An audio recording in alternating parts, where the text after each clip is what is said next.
Hey everybody, Edie here, still in Iceland, and Nick is cat herding as we speak.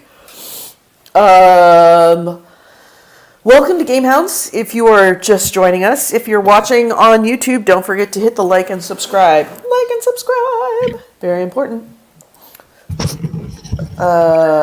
Sorry, Yeah. Jupiter keeps squatting like he's gonna pee, not in a litter box, and I'm like, God, he's in a diaper. But I'm like, just don't you pee in the fucking litter box. Why are you peeing on top of your crate? I can't answer that for you. I don't understand your cats. Certainly Jupiter. Jupiter's his own little... Oh yeah, Jupiter's great. He's Jupiter. So we're live on YouTube right now, or live on video. Okay. You will notice I do not look good.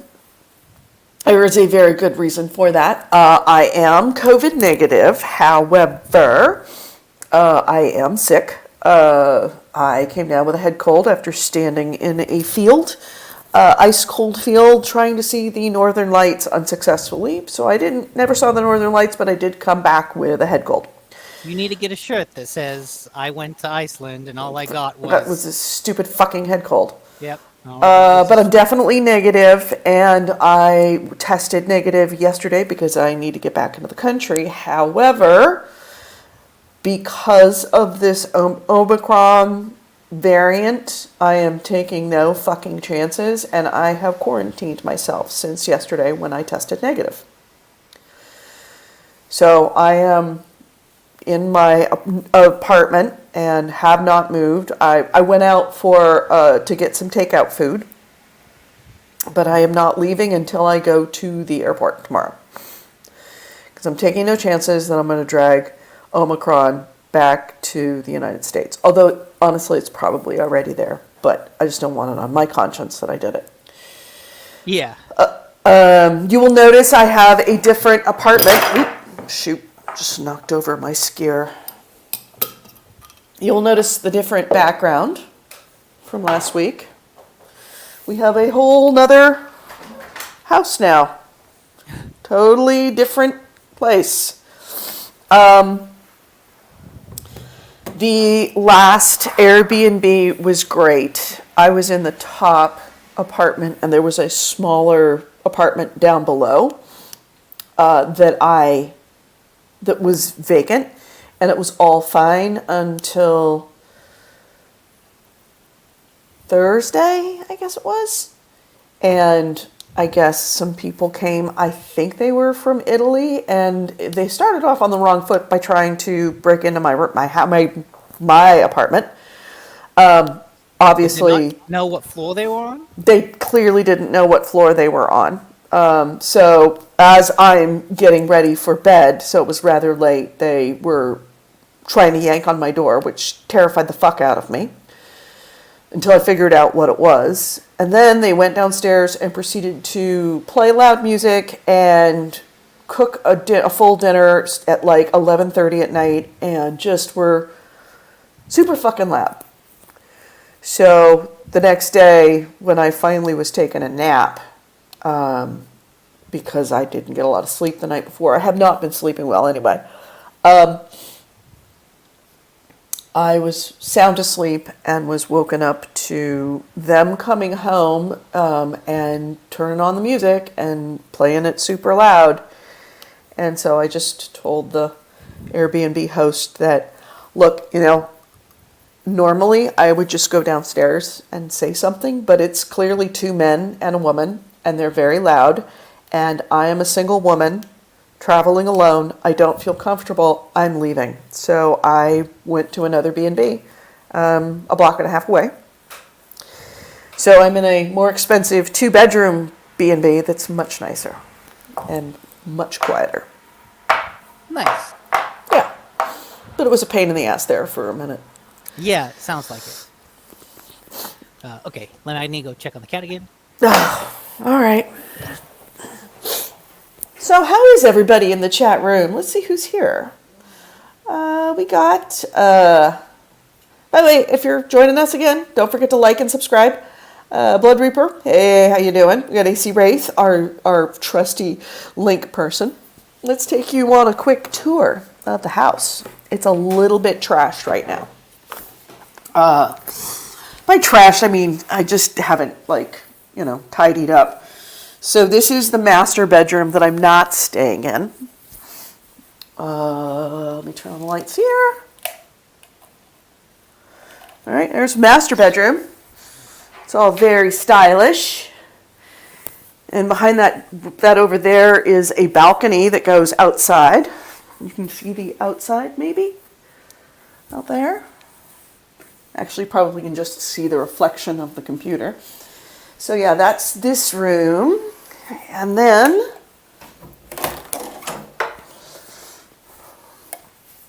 that's the living room where I'm sitting at. There's, my mess central. And my nice, where I've essentially been taking naps and trying to get some decent sleep. And there's the kitchen. And it's actually got a dishwasher here. Big thing I notice in Iceland, they're really efficient at hiding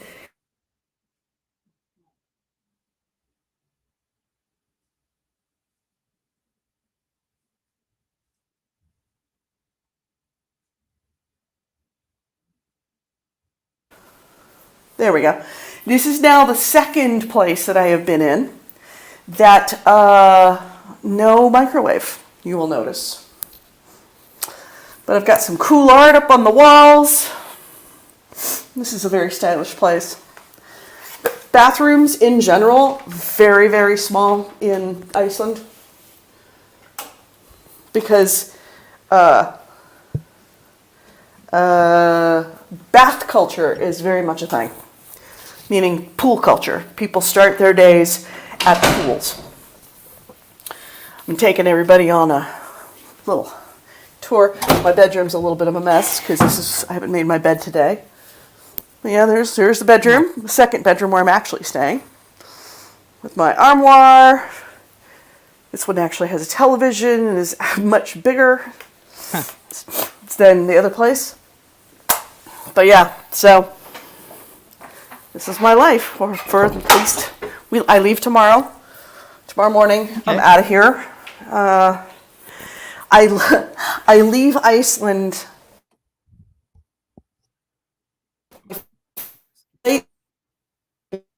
Wait, you're kind of cutting in and out.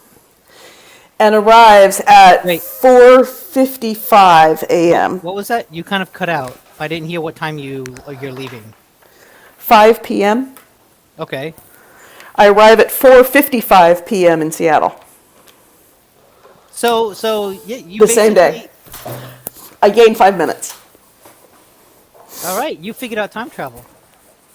Yep.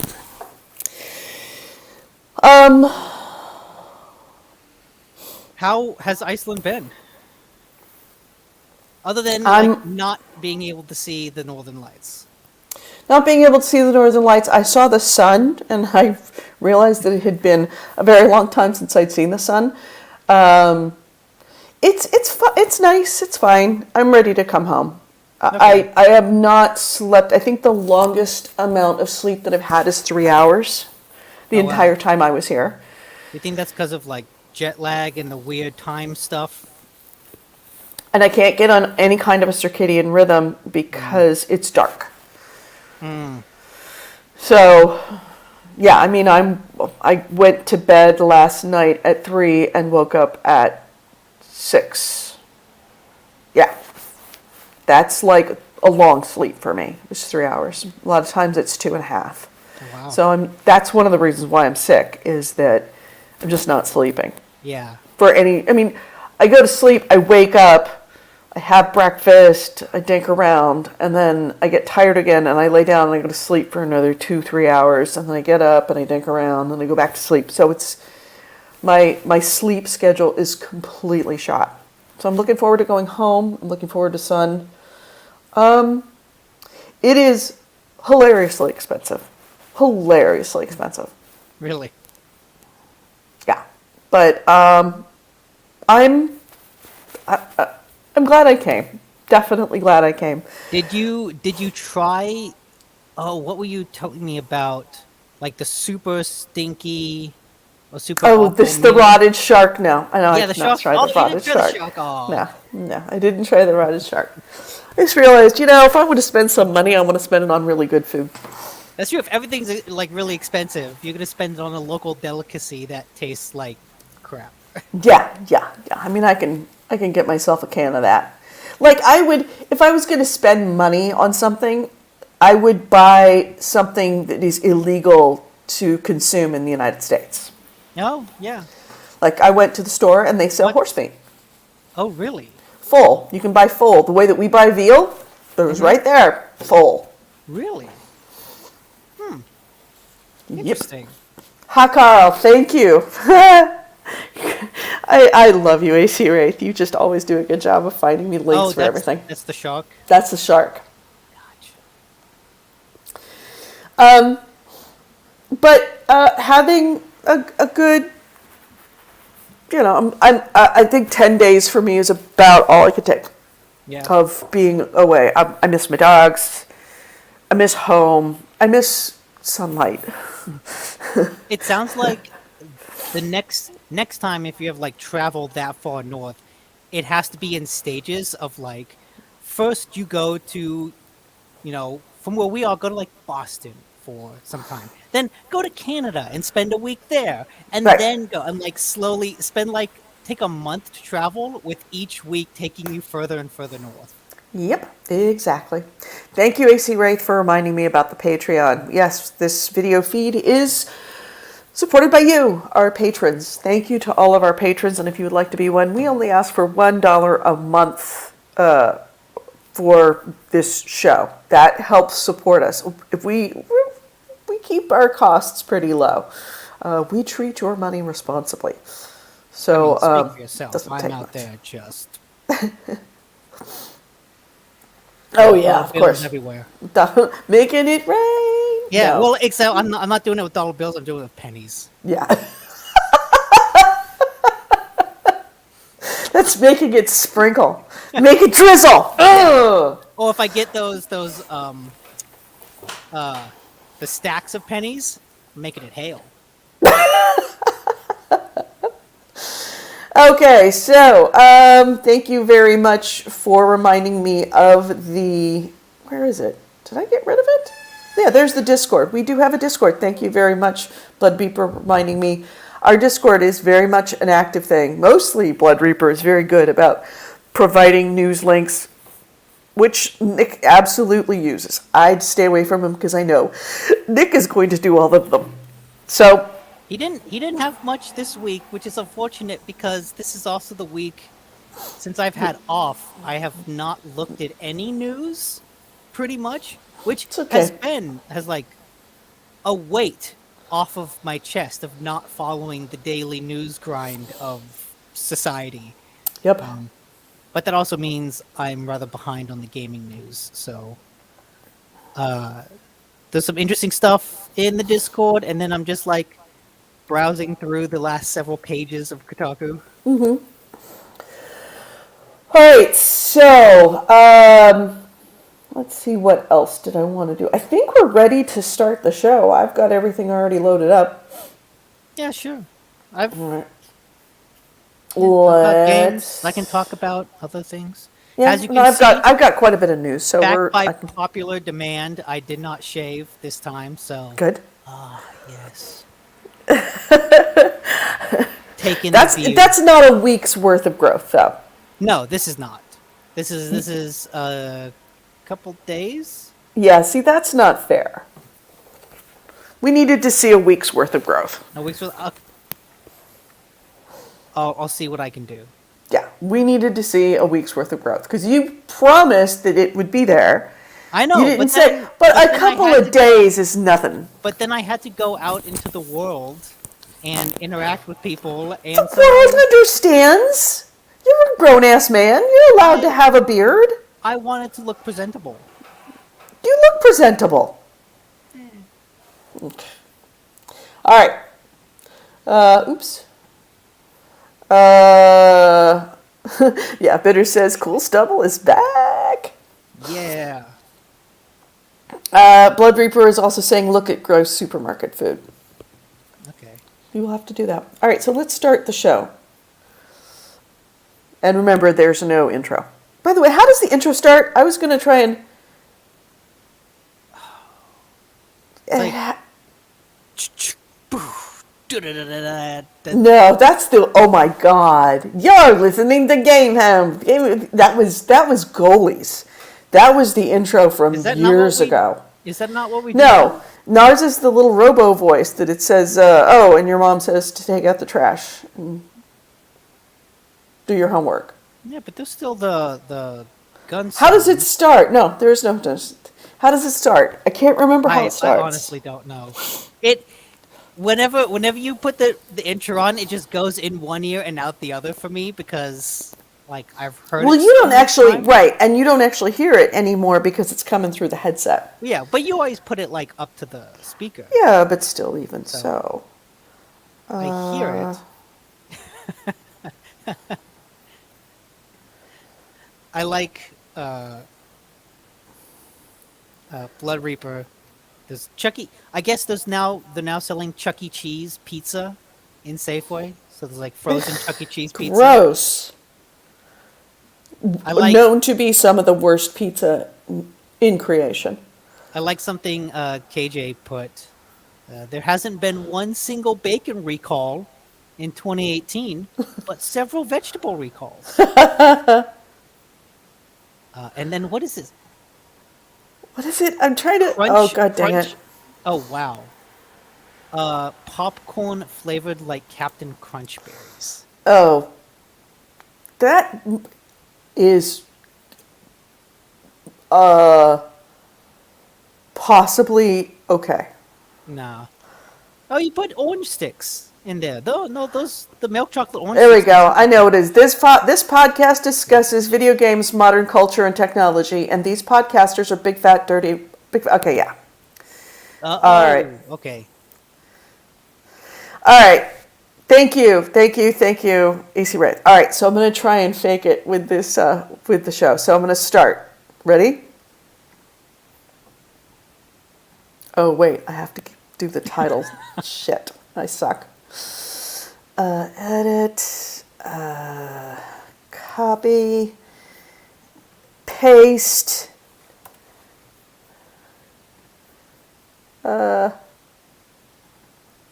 copy, paste. No, explicit content, yes. Go live. Ready? Mm-hmm. This podcast discusses... Oh, I gotta turn on the microphone. This podcast discusses video games, modern culture, and technology, and these podcasters are big, fat, potty mouths.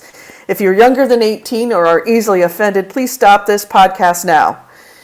Oh, and your mom says to take out the trash and do your homework.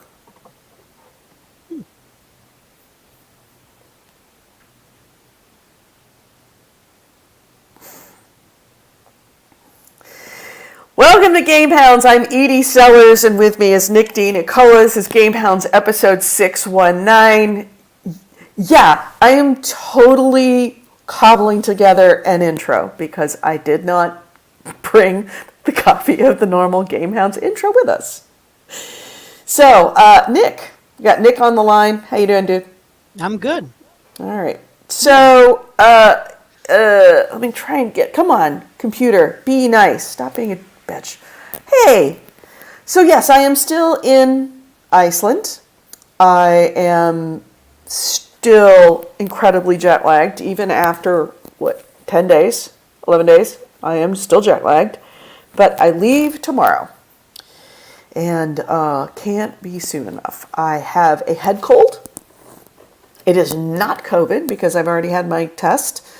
The Omicron variant is... I don't know what the discussion is over... What's the discussion like over in United States about the Omicron?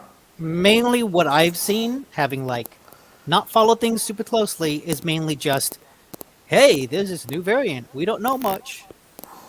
It's been spotted a bunch of other places. It's fucking panic. It's fucking pandemonium over here. Not really in Iceland so much, but because, we get a lot of the news from Europe, it is really fucking scary. The fact that it was notified by South Africa that this variant was detected. Within 24 hours, the WHO gave it the most dangerous classification of a variant of concern. And then less than a day later, they had confirmed cases in Austria, in the UK, multiple cases in the UK. The Netherlands pulled, had all these planes show up the next day from South Africa on KLM. And they pulled all of the passengers on those planes, 600 passengers over 2 planes or 3 planes, and tested them before they were allowed to get off the plane. And 60 of them turned out to be COVID positive, and 13 of them were confirmed to be Omicron. So it is, in general, a little bit of a European freak out that it is all over Europe. Italy has cases, I think 1 or 2. Israel has at least 1 case. So it's a real fucking scary thing. Thank you for the CDC on the B1.1.529 Omicron variant. It's a super scary thing here, which is another reason why I am glad that I tested positive or negative, and then once I tested negative, I came into this apartment, I closed my doors, and I have not gone out, and I'm not going out until I go to the airport and get on a plane. Because I am not, it's probably already in the United States, but I'm not going to be the one that drags it back. Because it's just, the chances of it being resistant to vaccines is pretty significant. I'm not panicking, but I am concerned, especially being over here where it is everywhere. Mm-hmm. I am in a new apartment because I got some tenants in the downstairs apartment to my old place, the old Airbnb, and they were super loud, and rather than go down and try and quiet them down, I just told the host that I'm leaving, I'm going to another Airbnb because these other guys are super loud. So I did, and I'm glad. Meanwhile, what have you been playing, Nick? Well, I've still had the week off. I saw you. And it's... What the... Okay, did something just happen? Yeah, there was a little... No, I think it was on my end. Okay. Yeah, you said you saw something or heard something? I saw get notifications that you're on PlayStation in the middle of the night. Like, I'll get a little blink. I'm probably already awake anyway, and I lean over, and it's like, oh yeah. What are you getting a notification on? That you got on PlayStation. But like network. On your phone? Oh, I didn't know you could do that. Yeah. When you go get on PlayStation Network, where's my phone? Stand by. Let me show you. It's very flicky.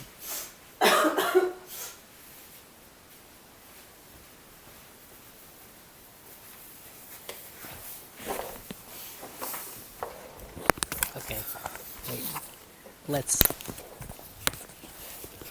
All right. So, when you get on... There we go.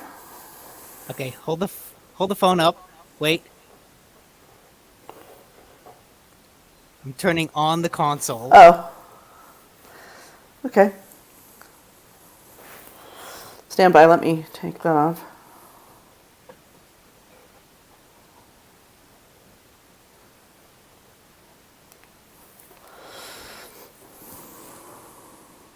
Oh, wow.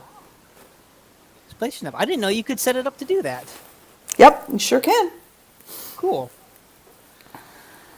So yeah, I have gone. Well, first, because of the holidays, I visited my parents, and I learned that my dad actually bought a gamer chair. The reason being is he wanted a new chair for his office because he does a lot of day trading in the mornings, and he's like, I need a new office chair.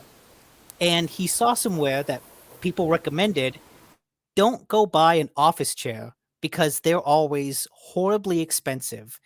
You can get a gamer chair that is just as like ergonomic and comfortable to sit in for way cheaper. Right.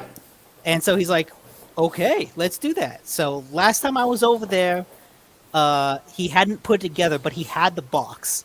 So I'm looking forward to visiting him within like the next couple weeks to see the brand new office gamer chair. Nice. So you haven't seen the gamer chair yet, or you did see the gamer chair? Not built. He had just got it. He had the box in the hallway, but it had not been put together or anything yet. So, you know. Got it. And I have realized over the week, I think I may have gone down a rabbit hole of a new collection. So remember that woodblock painting that I Right. showed off of Right. Final Fantasy VII? Right. I bought another one. Uh-oh. But this one, it was like from The Mandalorian, but it was specifically like a test run. Like they say it's an artist proof.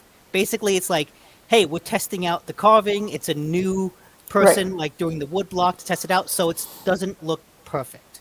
It still looks neat, but what I like about it is, especially when you compare it to the other one, you can see, oh, on the Mandalorian one, the black lines are a little bit thicker.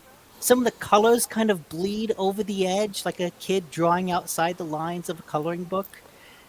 It has the element of human error that makes it look like a painting. Because sometimes when I look, like if you look at the Final Fantasy VII one from afar, it may as well just be like printed, like Right. on a laser Because print. it's so perfect. It's so perfect. So it's nice to have that contrast to actually see, oh no, they're just really good with the other one. So now I'm looking, I've basically decided what I want to do is get like a little simple stand that's just like a little woodblock stand that I can just put the painting up on without framing it. I don't want to frame it. And I might just buy a bunch and kind of rotate them. Like, Ooh, you know what? This week I'm gonna have Final Fantasy on my desk. This week I'm gonna have Mandalorian. Maybe next week it'll be Aliens. Who nice. knows? So Nice. I feel like I've jumped down a rabbit hole. Good. Well, art is if you're going to jump down a rabbit hole, art is a good place to jump. I can't fault you on that. So what you been playing? I have been playing Resident Evil 8. This is one I bought a while ago, and I've kind of always been meaning to get to it, but Library of Ruina came out of nowhere to take command of my life, and I still want to go back to it, but this holiday week has been dedicated to Resident Evil 8. And I gotta say, in the I had a little trouble getting into it because I don't like the intro. The intro feels like it doesn't quite know what game it wants to be.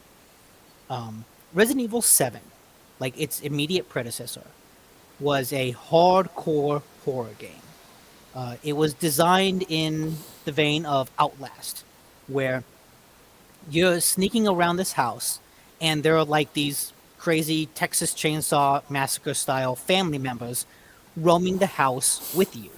So as you were exploring the house in Resident Evil 7, picking up objects, solving puzzles, there's a constant threat of this family member finding you. Contrast that to Resident Evil 4, which starts with you walking into a village and then getting swarmed by crazy villagers and getting into a big shootout with them. But the level was designed as such, and the game wanted you to kill all of them because that's the kind of game it was. It was more action-packed. was 7 started much slower. 8 feels like it kind of splits the difference, where you start walking through this village, and it feels designed like the Resident Evil 4 village, with things that kind of levels that kind of loop back around on themselves, alleyways that do that. The kind of level where you're going to funnel a group of enemies into a narrow corridor so that you can shoot them and then run out the back of the corridor. Naturally, you get ambushed by a whole bunch of these motherfucking werewolves, which I swear to God, these werewolves, they will fuck you up. They are scary. But there's a bunch of them, and you have the command prompt to run. But the way the level's designed, this little part of the village that you're at, there's no clear direction to run. The way the paths work in the village is they kind of circle back around on themselves. They'll take you into one house where you find a shotgun, which feels like, whoa, maybe I'm supposed to fight these guys. But you're not. Turns out what you want to do is you have to run down a particular path, which basically follows a riverbank. And it's not a path that, in the panic of the moment, immediately stood out to me. So during this sequence, I died like 3-4 times playing it because I wasn't sure, where am I supposed to run? You can, like you see in this video, you can run to a house, barricade the house, and then kind of make a last stand. So a lot of the way the level is designed feels like it wants you to make a last stand, but you're not supposed to. To progress, you need to run to that area. So I felt like these two conflicting design philosophies fighting with each other, where the level design says make a stand and fight, whereas the prompt and the actual game says no, you're supposed to run. And so playing that a bunch and dying a bunch there felt really frustrating because I felt like the game was purposely tricking me in order to get me to die. But once you get through that, I think the game gets a lot better. The first area is all about exploring the castle of the Lady Dimitrescu, who's been in all the promotional materials. She's like the 10-foot tall vampire woman. So you're running from her daughters, and that's when the game gets really good, because it's still not a horror game in the same way 7 was. It's much more purposefully designed, where instead of you exploring an area with the constant threat of someone finding you, you're going to explore an area, run across 1 or 2 enemies, then keep exploring an area.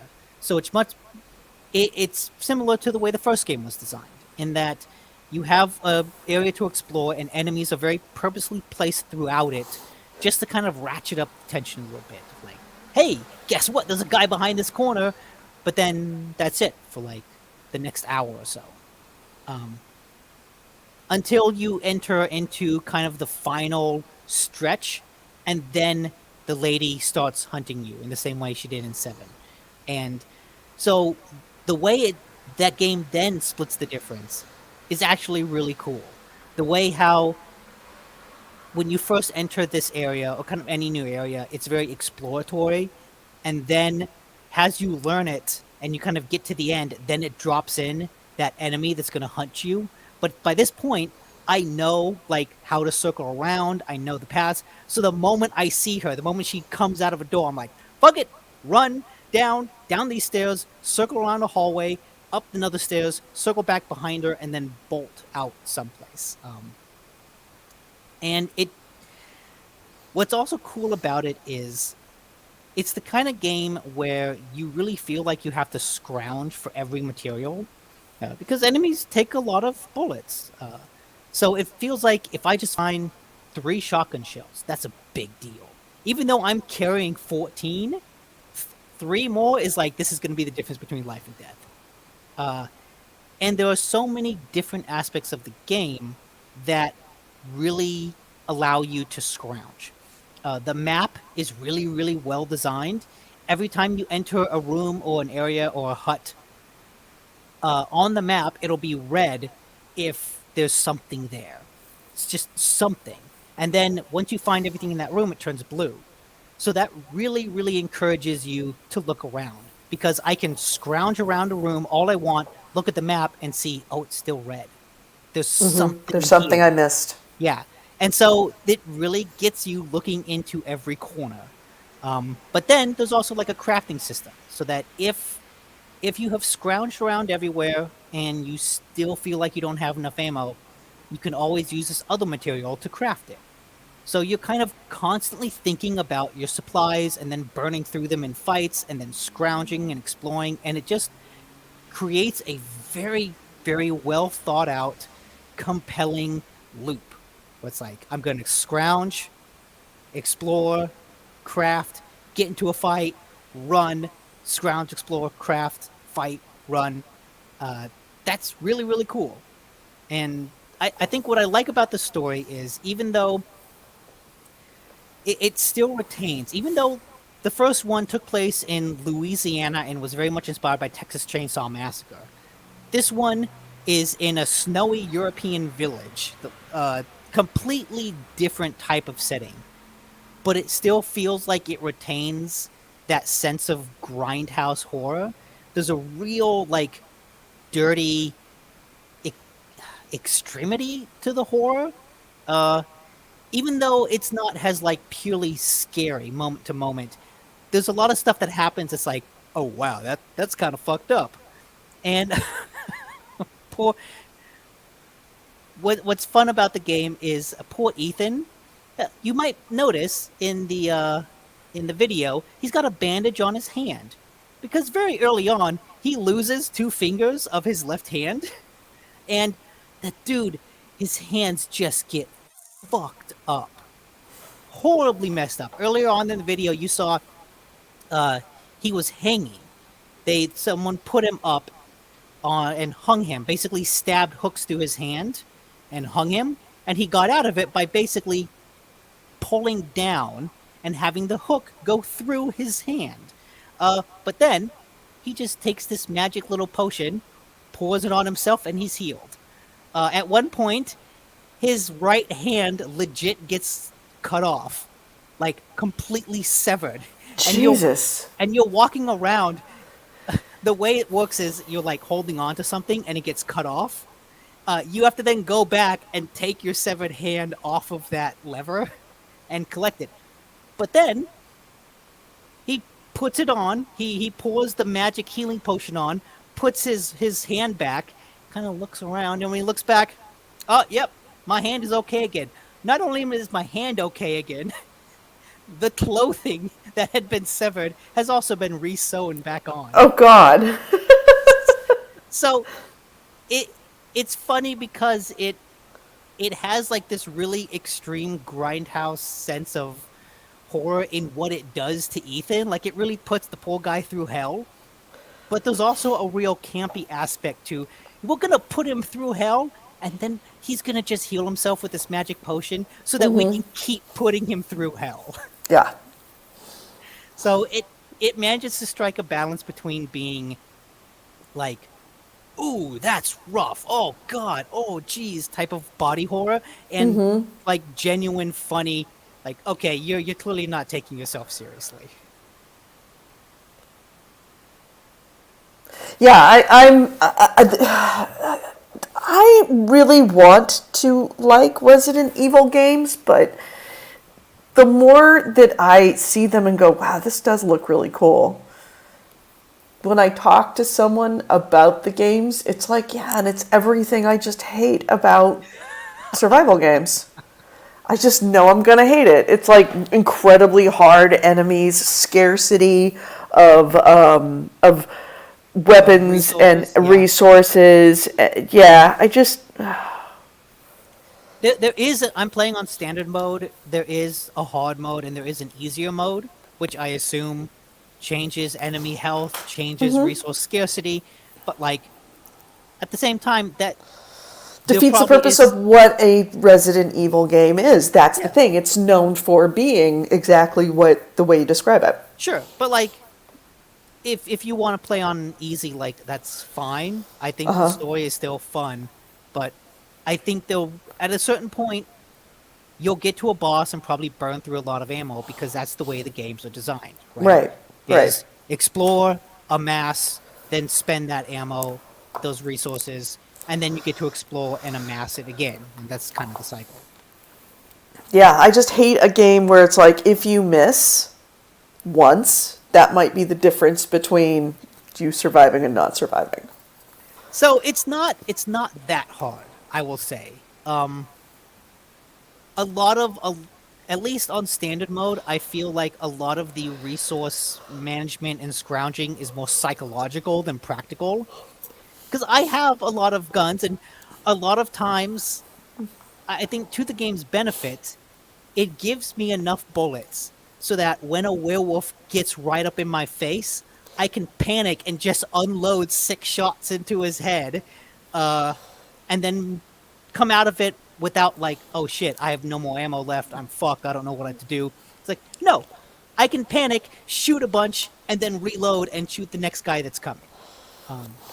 So it does, like I said, holy shit. Looking at this video, this guy has 122 handgun bullets. I don't know how he's managed to do that, but that's insane. But yeah, like the resource management is, like I said, it's more psychological, where it always feels like you're at that edge, but practically, the game knows how to give you enough to get through whatever you have to do, right? Like the game is designed for you to progress forward. It's not trying to prevent me from progressing. It's just trying to make that. See, that's what I felt about Alan Wake, was that it was actually actively trying to stop me from continuing forward. Really? Yeah. Yeah, I did not like Alan Wake for exactly that same reason. Alan Wake was so good. Yeah, I know. Whatever. I did not like it. Yeah, not your type of game. That's fine. I had a little difficulty getting into it in the beginning, but where I am now, I'm really enjoying the hell out of it. Good. Good. Anything else you want to talk about before we move on to news? Not really. Like I keep playing a couple other things. I played some more Chivalry 2, and that's been fun. Every now and then, I go back to the Switch game Nocia, the single-player Among Us game, and just like play a couple rounds while watching something. But yeah, mostly it has been Resident Evil 8. Yeah, I'm looking forward to going back and at least for one day just playing some games. Actually, when I go back, I'm probably just going to go to sleep. Sleep for the entire time. Thing. Although, yeah, the first thing. I know you have been watching something, though, right? You've been watching Cowboy Bebop. Oh, I watched all the way through Cowboy Bebop. Oh, Okay. Did I? That's right. I guess I hadn't watched all the way through it. Yes, I watched all the way through Cowboy Bebop, and it is really good. I've not seen all of it. I think I'm like three episodes from the end. It gets early on. It very much tries to evoke that anime feel. Later on, it kind of morphs less into an anime, from the anime, and more to a stylized noir feel. But it is really good. It is really, really good. It has grown on me the more that I watch it, because I like the characters. I think they're all well written. I like the interplay between them. I just don't like the way it looks. I think stylistically they've gone for trying to look like a live action anime. And as a result, a lot of it just kind of looks cheap. A lot of the costumes just look like people cosplaying. Yeah, a little bit. It gets a little bit. It gets better. Bad. It gets better. But ultimately, the story really does take off. I mean, it is this Cowboy Bebop story. It's not going to be a revelation to anyone who's watched Cowboy Bebop before.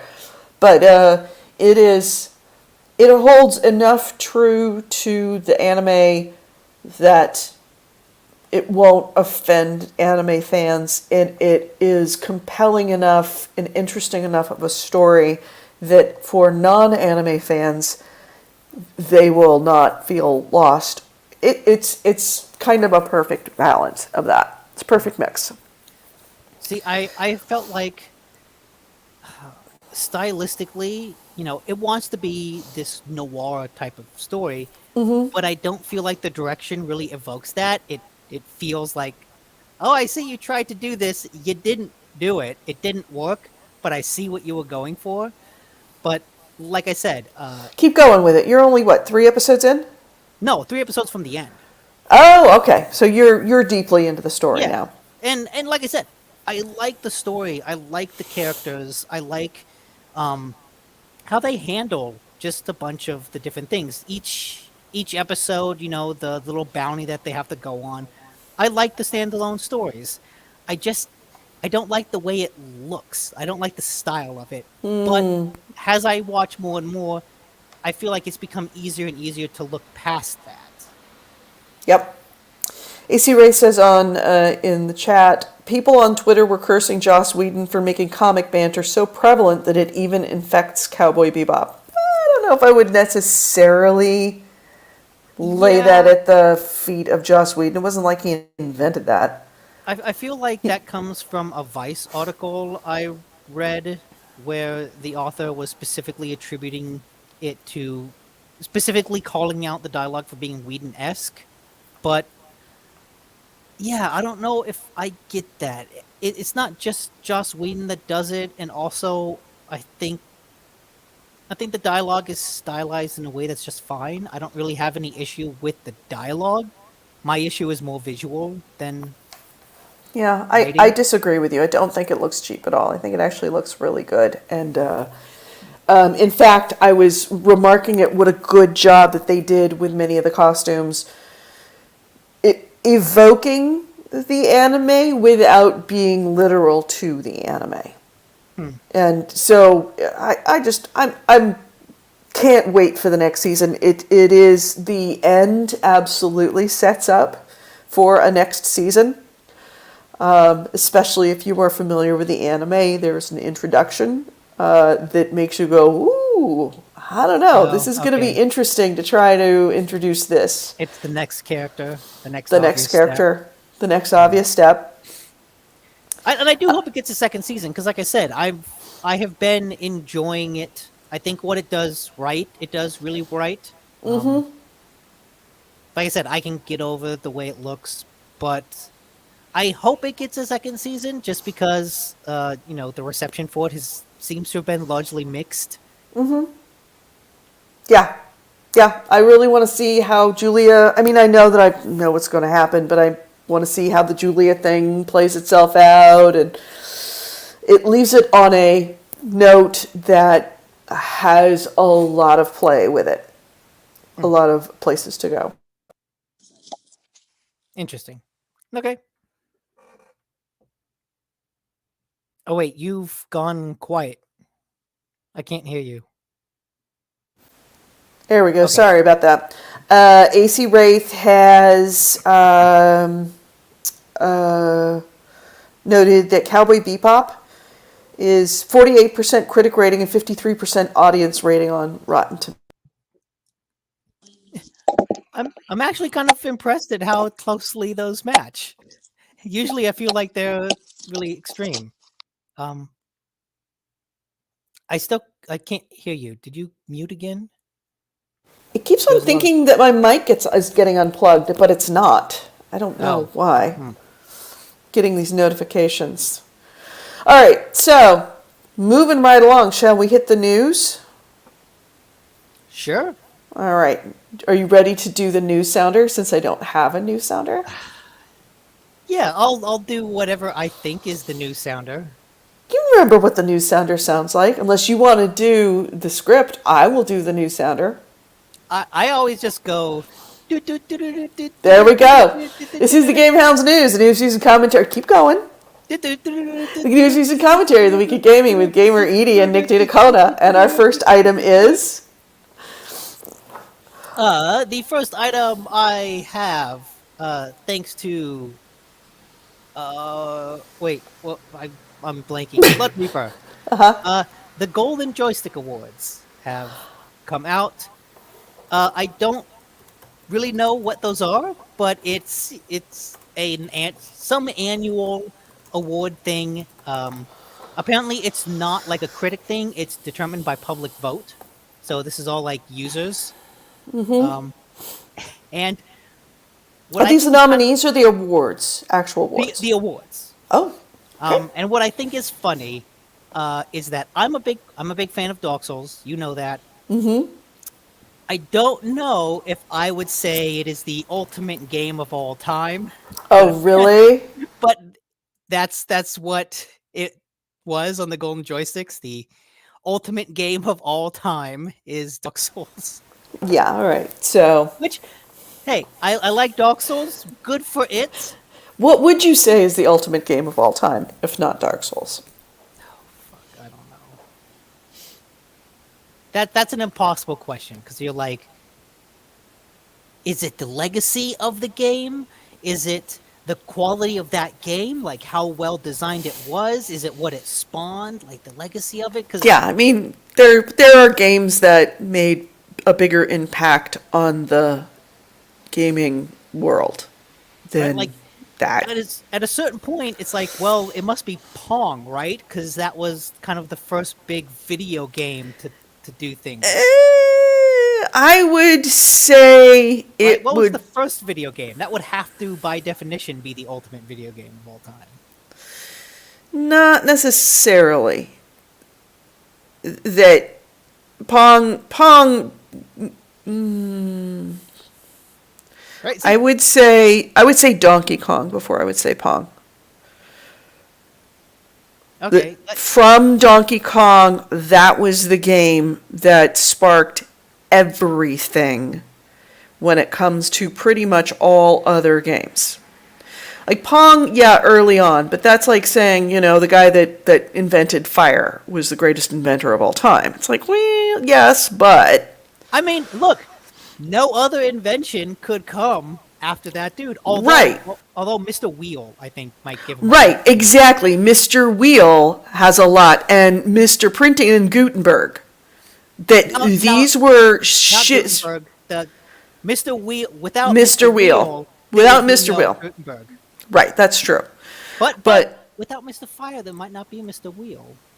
yeah, well, I mean, probably not. But that's the same thing, where it's like, Yeah. without fire, you wouldn't have societies. Societies, you wouldn't have the need for a wheel, so Mr. Wheel wouldn't exist. But honestly, Mr. Wheel made a bigger impact than Mr. Fire. Even because Mr. Fire just said, anyway. It's the kind of impossible question that's fun to Right. argue about. I would like to see, and I don't. But I would know- say Mr. Wheel is Donkey Kong. Okay. I would like to know about the Golden Awards, if there was a list of nominees or if it was just like writing. Because I would like to know what the other nominees for Ultimate Game of All Time were, or if it was just, this is what a lot of people wrote in. Right. But anyway, some of the other things, at least for this year, they did a lot of.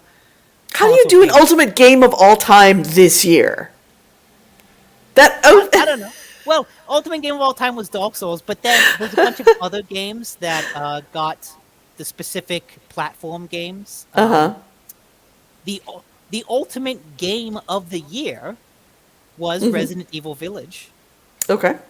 So I guess I have a lot to look forward to. The PlayStation Game of the Year was Resident Evil Village. Xbox Game of the Year was Psychonauts 2, which I still need to play. I still need to play that too. We might Nintendo have to Game- just doing that. Nintendo Game of the Year was Metroid Dread. PC Game of the Year, Hitman 3. See, now Blood Reaper says Mario, and I'm assuming that he means for ultimate game of all time. And that's And a I would say solid choice. no, because were it not for Donkey Kong, there would be no Mario. But did Mario have a greater impact on the industry than Donkey Kong? Like that, I would say Mario Mario had the greater impact on the industry than Donkey Kong did, but Donkey Kong was Mario. That was the first appearance of Mario. Yes, and so that's what's like. How do you measure it? Right. what's the judge? Well, I say that that unlike Wheel and Mr. Fire, there is no direct line. There is a direct line between Mr. Wheel and Mr. Gutenberg. So I would go, okay, Mr. Wheel trumps Mr. Gutenberg. In this case, Mr. Donkey Kong trumps Mr. Mario because Mario originated with Donkey Kong. But There would not be a Mario without a Donkey Kong. but that doesn't Directly. mean A direct line. It's a direct progenitor. that doesn't mean it's the ultimate game of all time. No, it didn't say Like- it means it's the ultimate game of all I- time, but No, I but would what I'm I would saying- say that if you have a choice between Donkey Kong or Mario, it has to be Donkey Kong. But I would say if you're talking about ultimate game of all time, Mario is a better choice than Donkey Kong because I think Mario has a more direct through line into what the games industry is now. Right, but So that was the Mario reason had why played I into picked it. Donkey Kong because of Mario. But I don't think just because it originated in Donkey Kong, that makes Donkey Kong the more important game. So now you're saying Gutenberg over the wheel. Yeah. Depending on what Oh, criteria you want to look at. Right, depending on how you want to look at it. Right. Is it legacy? Is it or the is it progenitor? Is it the quality? game that changed things for everything to come? Is And it I would say progenitor Donkey or- Kong was the one to change that. But see, Bitters Plus makes a very good point. Donkey Kong sucks. Donkey Kong doesn't suck. Donkey Kong was Yeah. massive. If Donkey Kong had not been as successful as it was, even if Mario was in it, there would be no Mario. Yeah, but it's still kind of a sucky game. No, it wasn't. It was a great game. I don't think Donkey Kong holds up. I think Mario holds up. Mario holds up because it was updated No, years and the- years and years and years no, later. But the original Mario, if you play the original game, I think it's a better game than Donkey Kong. Hands anyway, down. so what else do we want to say about these game awards? I mean, I can go through the list, but a lot of it. Yeah, go through is- the list because I need to get some juice. I'll be right back. Okay. Because I can hear my throat because I have this head cold. You know, like you start to dry out because you Yeah, yeah. breathing through your mouth. Be right back. Okay. So, best storytelling was Life is Strange True Colors, which I have not played. I'll take their word for it. Best multiplayer game is It Takes Two, which I've heard was really good. Best audio is Resident Evil Village, which I can see that. I think that's a strong contender because the way the sound works, it the game is constantly throwing noises at you to freak you out. Every time you open a door and walk 10 feet, that door automatically closes, and every single time it freaks me out. And I turn around and think, is there something behind me? No, it's just the door I opened closing. But that said, Returnal, I think that's just my personal favorite game, and I think it has some fantastic audio. Same with visual design. Visual design went to Ratchet and Clank Rift Apart. I would go for Returnal. Best expansion was the Iki Island expansion for Ghost of Tsushima. Best mobile game was League of Legends Wild Rift, which I didn't actually know of. Is that cannot be just League of Legends on mobile. That has to be some sort of different mobile specific type of game. And I have no idea what it is, so I'll just kind of defer. Best gaming hardware was the PS5. Even though, this is funny, the best gaming hardware was the PS5, but the ultimate hardware of all time Was the Xbox. PC. Oh, PC. yeah, I can see that. So, Critics' Choice Award went to Deathloop, which I will say I bought Deathloop because it was like half off during the Black Friday sales. So I'll get to that within the next couple weeks. Looking forward to that. Best Game Community and the Still Playing Award went to Final Fantasy XIV, which I feel like go together really well. Best community is the reason people are still playing.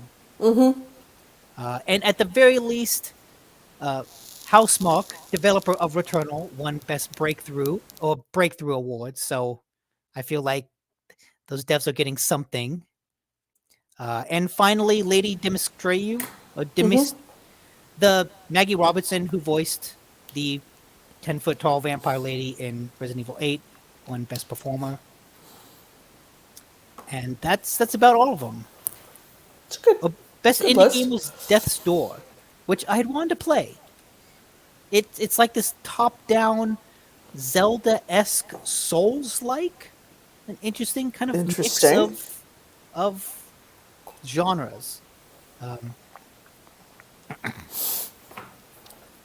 right, well, my first item, we might as well start in on this week in the Activision Blizzard shit show, which is going to be much shorter than last week. Okay, that was a lot last week. There was a lot last week. Only really one big thing. Nintendo joined the condemnation of Activision. A little late to the party, but they joined after both Xbox and PlayStation executives said they were concerned that Activision didn't address their toxic culture, and both of them said that they were considering how they want to make possible changes to their relationship with Activision. So, according to Fanbyte this week, an internal email was sent out by Nintendo America's president, Doug Bowser.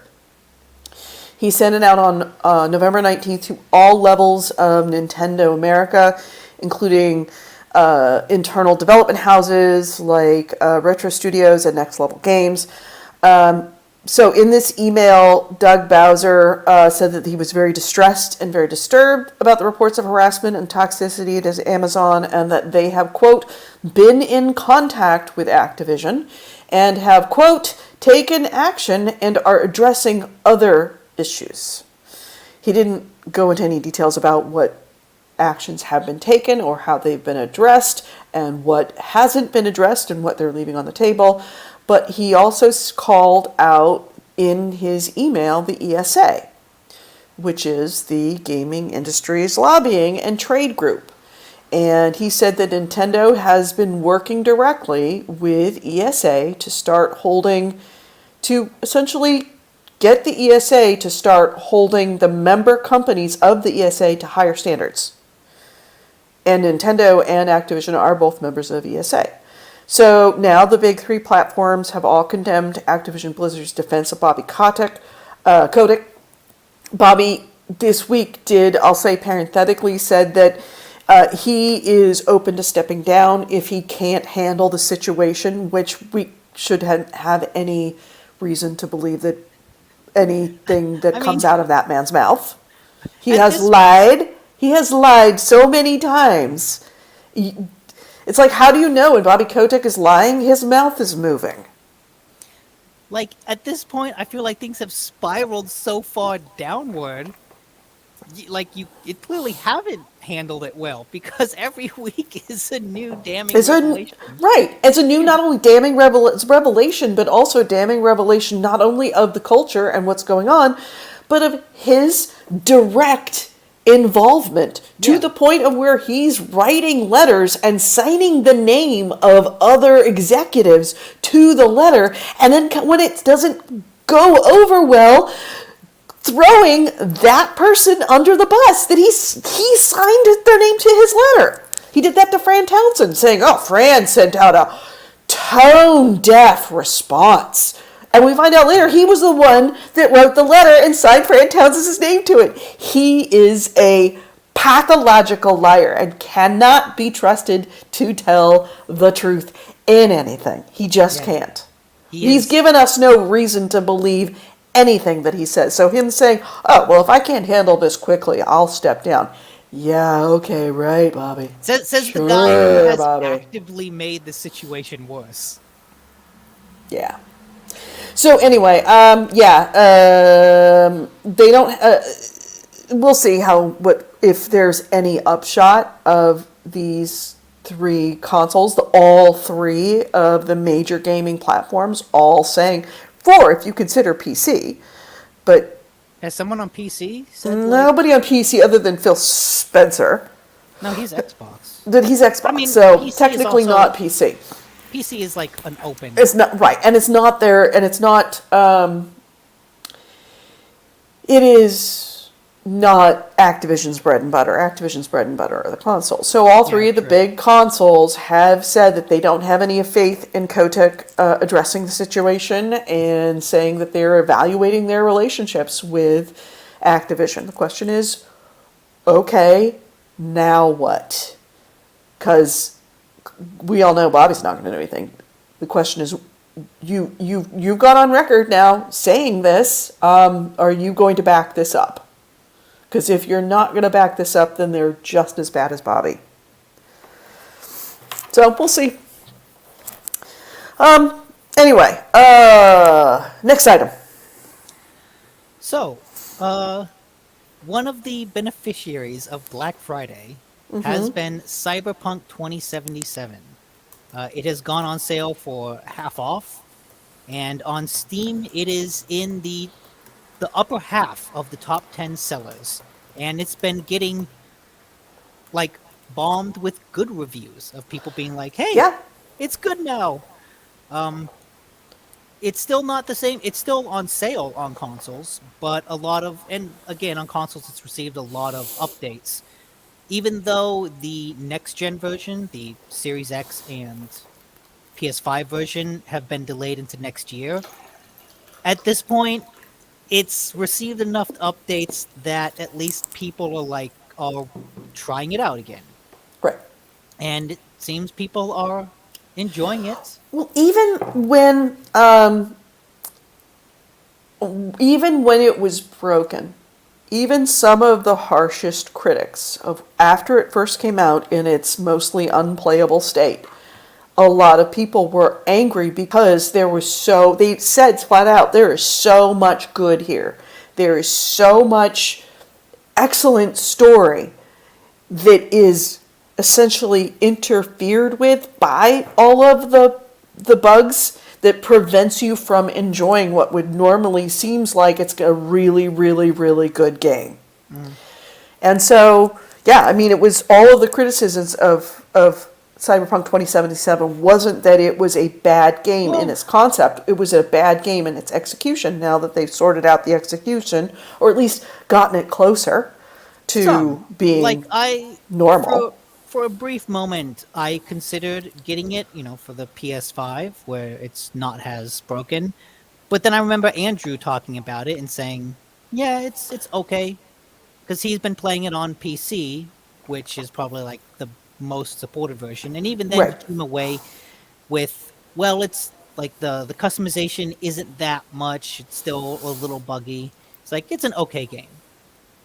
So I don't know what the future holds, but it's interesting to see the consensus start to go in the other direction for Cyberpunk, right? The needle has started to turn. Yeah, it has definitely started to turn. In that way, like No Man's Sky. Yeah. They're pulling a No Man's Sky. Well, also, but they have a much deeper hole to get out of. Also, it's like, hey, the game is half off, so you don't have to drop as much money to test this out. Right. Oh, yeah. Cyberpunk being a $30 game instead of a $60 game makes a big difference in satisfaction. There's also just less expectation from there, I think. Right, and also everybody knows that it's horribly buggy. Now it's succeeding based on the opposite of its launch. It failed so badly because the hype and the expectation was so high. Now the expectation is so low that people are pleasantly surprised when it's not as bad as they think it's going to be. That's true. And I'll throw this in as this was going to be like a last item, but since you brought up Cyberpunk 2077 and CD Projekt Red, this was going to be, like I said, the last item because this is deep in the conjecture side. Okay. Extreme rumor news. So, a sequel to Cyberpunk 2077 or the Witcher series may seem to have been hinted at by those in charge at CD Projekt Red recently. The rumor, and I emphasize this is a rumor, that is reading a lot between the lines of a interview with CD Projekt's president Adam Kaczynski with a Polish publication called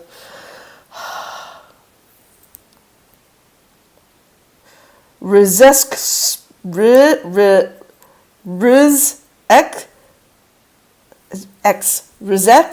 Spospolita. Ryzek Spospolita. Okay. And the CD Projekt and Adam Kaczynski talked about what the company had slated for coming year for 2022, and he said that the company is very committed to its two biggest franchises, Cyberpunk 2077 and The Witcher, and that there's work being done on AAA products in parallel with their IPs. He didn't say which one. He didn't say if it was both. He just said that there's work on AAA projects in parallel with them. Now, does that mean DLC? Does that mean expansions? Does that mean anything? I mean, Could it be I a feel like- sequel? Could it be an adjunct? Could it be something like multiplayer being added? We know that CD Projekt Red had been working on a multiplayer mode for Cyberpunk at one point. We know that because it was earlier this year they made an announcement that they were reconsidering multiplayer for Cyberpunk 2077. Okay, because I feel like I've heard rumors before of Witcher 4. I feel like it's Witcher a- 4 is due.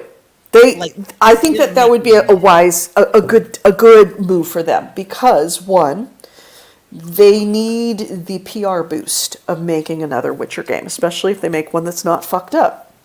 Number two is Witcher is riding a whole new high because of the Witcher TV series, and it's been on a lot of people's minds and on their lips that many of whom might not have actually played the games before they watched, but up to now. Yeah.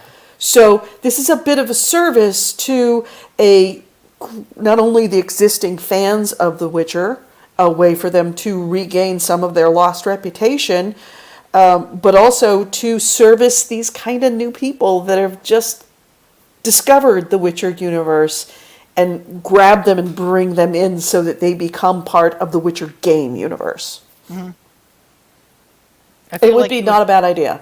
It would be better for them to do that or even a new IP than, I think, a Cyberpunk sequel. Because Yeah, no, they Cyberpunk announced would be a bad idea at this point. it not saying, oh, that game's awful, but just if you make a sequel while still trying to support the previous game, it feels like you're jumping ship. Not to even support, fix. Yeah. Fix. There's a difference between supporting an existing game and fixing a game that people paid a lot of money for and are still, just because it's getting better reviews now, doesn't mean that there aren't a lot of die-hard fans that are still pissed. Mm-hmm. Don't underestimate the deep-seated resentment from gamers about what happened. That's gonna be a long time before that goes away. Yeah.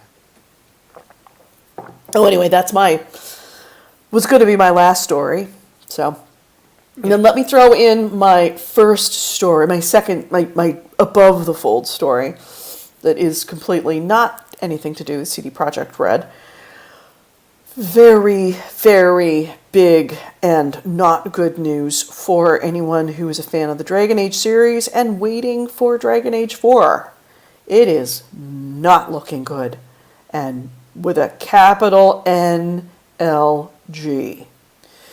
BioWare this week lost yet another creative director on Dragon Age.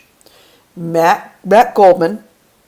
He had been a senior creative director on the Dragon Age series since 2017. There was an email that went out internally within BioWare saying that Goldman and BioWare had, quote, mutually agreed to part ways on Tuesday, effective immediately. Oh, okay. Now, Goldman was on the BioWare series since 2017. He had been with BioWare since 1998, so more than 20 years. And this is, of course, the latest in a slew of departures. Most of them, but not all of them, in around Dragon Age. Casey Hudson, who left the company, they came back as executive director of Dragon Age. He left the company along with Mark Dara, in late 2020. They left after senior leaders of Dragon Age series left. After the senior leaders of this Dragon Age series left, then senior creative director James Olin, who left after 22 years with BioWare, senior writer Drew Karpison, lead writer David Gator, and lead producers Ben Irving and Fernando Mello. All of those people left, and then Casey Hudson and Mark Dara left. Now, the senior creative, or the creative director, who is the person that's kind of like the big picture guy on Dragon Age 4, has left. And honestly, this is starting to stink like it is a Electronic Arts problem. This smells very familiar, and it smells like Anthem. We know that EA had at one point demanded there be a live service component for Dragon Age, which is 100% completely inappropriate for what Dragon Age is, a story-rich, single-player game. Yeah. A live service does not fit. But EA, you know, they love those live services. They love that subscription-based stuff. And we know this only because after Hudson, Darren, and a bunch of other people left, and after Anthem completely self-destructed on Impact, mostly because of the live action, the insertion of a live service features, trying to build a live service game out of something that is not live service. Only then did EA actually publicly come out and announce that they weren't going to have a live service component to Dragon Age. So they said they wouldn't, but that doesn't mean that they necessarily are not. You know what I mean? They couldn't revisit that. And trust me, EA, I'm sure, wants to revisit that decision. Just because there's no live service component doesn't mean that EA isn't sticking their grubby little fingers into the game and trying to change development so that there is some way to create something that can be heavily monetized, or requiring a subscription of some kind, or purchasable card packs, or some such nonsense of a cash grab. And that's what this kind of sort of sounds like. We know that Dragon Age has already been developed at least once, almost completely fully as a game that was really good, but it didn't have the things that EA wanted in it, so they scrapped it. And it just seems now that EA is trying to ham-fist Dragon Age into something that it's not, and really good developers, senior, long-standing people with tenure with this game are walking away from this game in droves. So I'm. Nobody said why Matt Goldman left. Nobody said that it was because of EA, but damn, this just looks like the most likely scenario given the history of both EA and BioWare in this sphere. So I am losing faith that any BioWare game that I ever see from here on out is going to be anything that's remotely good and or anything that I like. Yeah. EA has had, I think, a particularly rough year this year. I was just looking to try to find what they put out, and other than those sports games, it wasn't much. Which are taking a lot of heat, incidentally.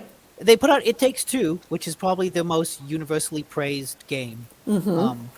They put out a game called Lost in Random, which is sort of a indie platformer that I've seen good things about. But then other than that, it's ports to new consoles, to Switch. It's Battlefield, which we all know how that's going. And, they're yearly sports franchises. But it feels like, looking at this year, they really need like a new strong IP. Oh, they put out Mass Effect Legendary Edition. So again, another port. I consider that a port, yeah. Yeah. But like clearly they need a new, franchise. And they've already stated that they're working on new Mass Effect, they're working on new Dragon Age, they're rebooting Dead Space. They're trying to find some new tentpole that they can sort of stick into the ground, because right now, other than those sports games, it feels like they're kind of floundering. And it's because they have these developers with these existing IPs, and they're not letting the developers do what developers do best. Make their successful games, make sequels to their previously successful games. I don't want to put all the blame on EA as a publisher, because from everything I hear about Anthem was a BioWare fuck up. Like, Anthem was a BioWare fuck up, but would that fuck up have happened had it not been for the presence of trying to impress EA? Like, for people walking in and saying, "Ooh, I like the flying." Yeah, that was an EA executive that did that. Right. And that's like the one good thing in Anthem. Yeah. Well, it's because that's all they focused on in making it a flying game. No, like I said, I don't want to put all the blame on EA. I know it's a common thing, but from everything I hear, at least regarding BioWare had enough rope and they hung themselves with it. It's not publisher interference. It's that studio was just poorly managed, and like that's not the fault of EA. That's the fault of BioWare as it exists. True. But still, like I said, EA feels like they're kind of floundering in terms of the franchise IP department. So, good luck to them in 2022, because I think they'll need it. God, but you look at the people that have left. If the people that left actually got together and made their own studio, they would be a force to be reckoned with. If Casey Hudson, Mark Dara, James Olin, Drew Carson, David Gator, Ben Irving, Fernando Mello, and Matt Goldman all got together and started their own studio, take my money. Just take my money. I would just hand them my ATM card. Be like, just go. Just do it. I know whatever you're going to make is going to be something that I want to play. Well, speaking of EA and EA, there are some rumors that Amazon is looking to create a TV series out of Mass Effect. This doesn't come from any kind of like official thing. It comes from a story. Basically, it comes from a story from Deadline about Amazon's Wheel of Time series, and has an offhand remark. The article just says like, yeah, they're also kind of looking at into Mass Effect, which makes sense because The Expanse, which is I was going to say, The Expanse is a Mass Effect television show, just without the Mass Effect. And The Expanse is ending this year. Yeah. The last season comes out, I think, in December. So, Amazon... And Amazon had to kill it. Amazon had to kill... No, they didn't. The Expanse? No, they didn't. They could keep going. After what happened with... Okay, I have not seen season 5 yet. This has nothing to do with the show. It has to do with the actor.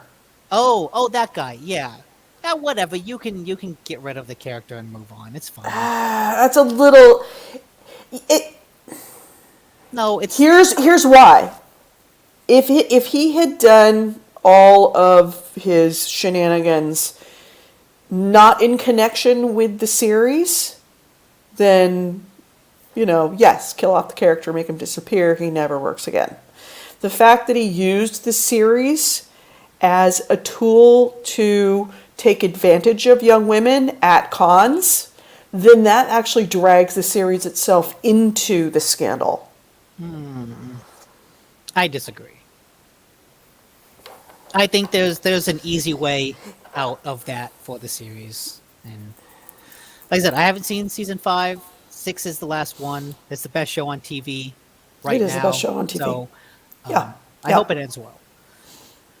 But Amazon will have a sci-fi hole.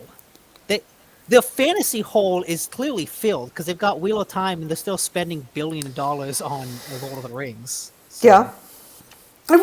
Have you watched The Wheel of Time? Or is it out yet? It started coming out. I've not seen any of it yet. I'm resistant.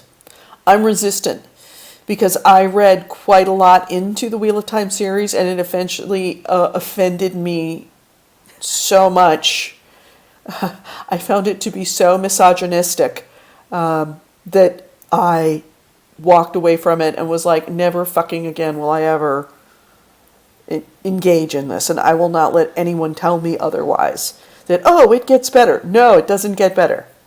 It's like saying Bill Cosby's, his later work is pretty good. No. So I am resistant to it, but at the same time I am also very, very curious. I want to see some of it, but I'll probably watch The Expanse first. Yeah. I use the weekend in my access to Amazon Prime to watch all the Evangelion anime movies, which they're okay. They're a different take on that series, like a very different take.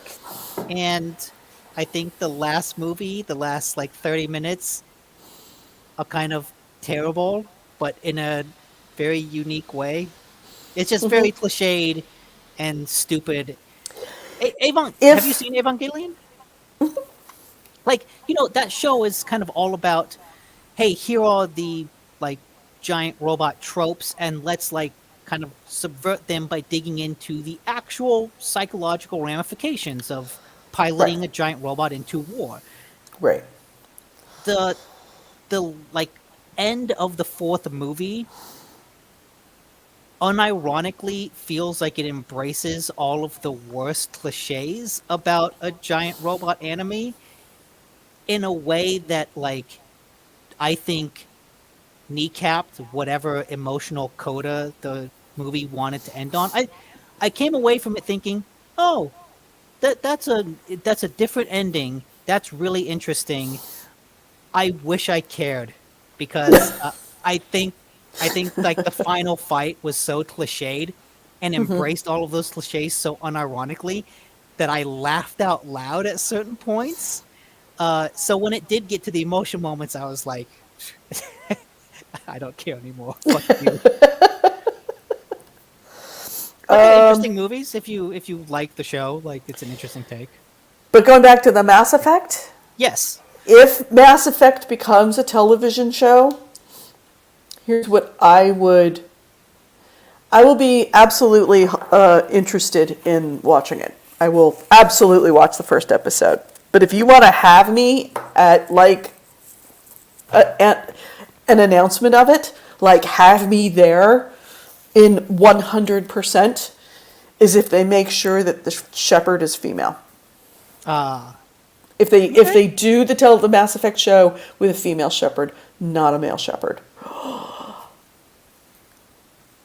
It would be a very, very bold move.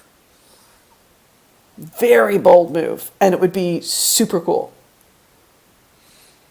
Because to me, Shepard's female. Shepard will always be female to me. That's always be a redhead. Mass Effect is that you create your own Shepard. Your Shepard is your Shepard. There really is no default Shepard. No, that's the thing. That's why it's it's open, guys. You can pick anybody, but if you pick a female Shepard, that would be fucking awesome. And look, Fitters Plus says blasphemy. I mean, look, the dirty secret truth is that Shepard is the least important part of Mass Effect.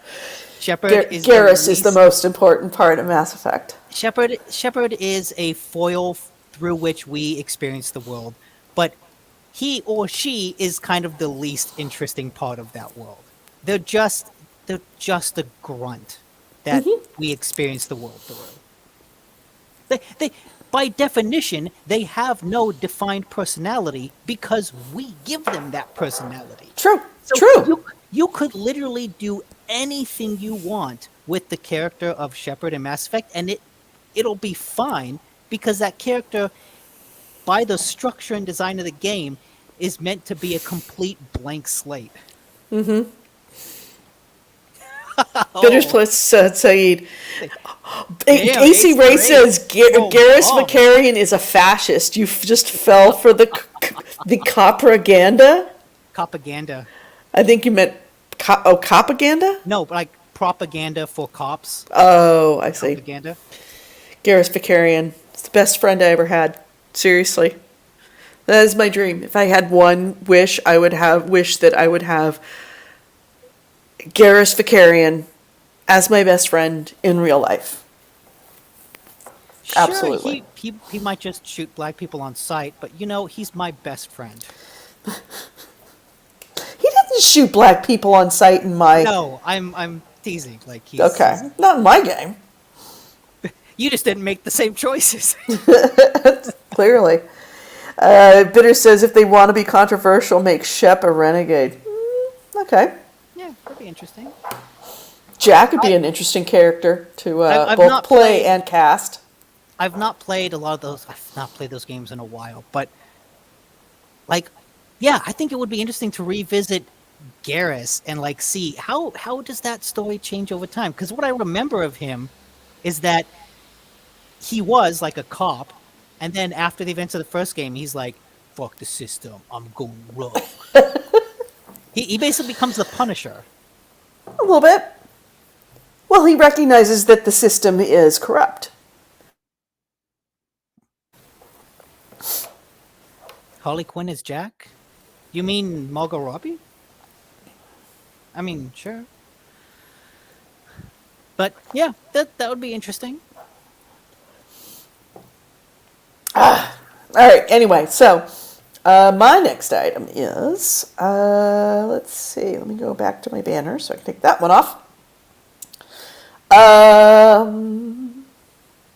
So, do you remember not so long ago when the PlayStation, actually about a year ago, when the PlayStation came out, the PlayStation 5, there was a couple of companies that came out with blades, third-party blades, that you could pop off the blades off the PlayStation 5. Yeah. And they were going to sell custom blades so that you could change the colors or whatever.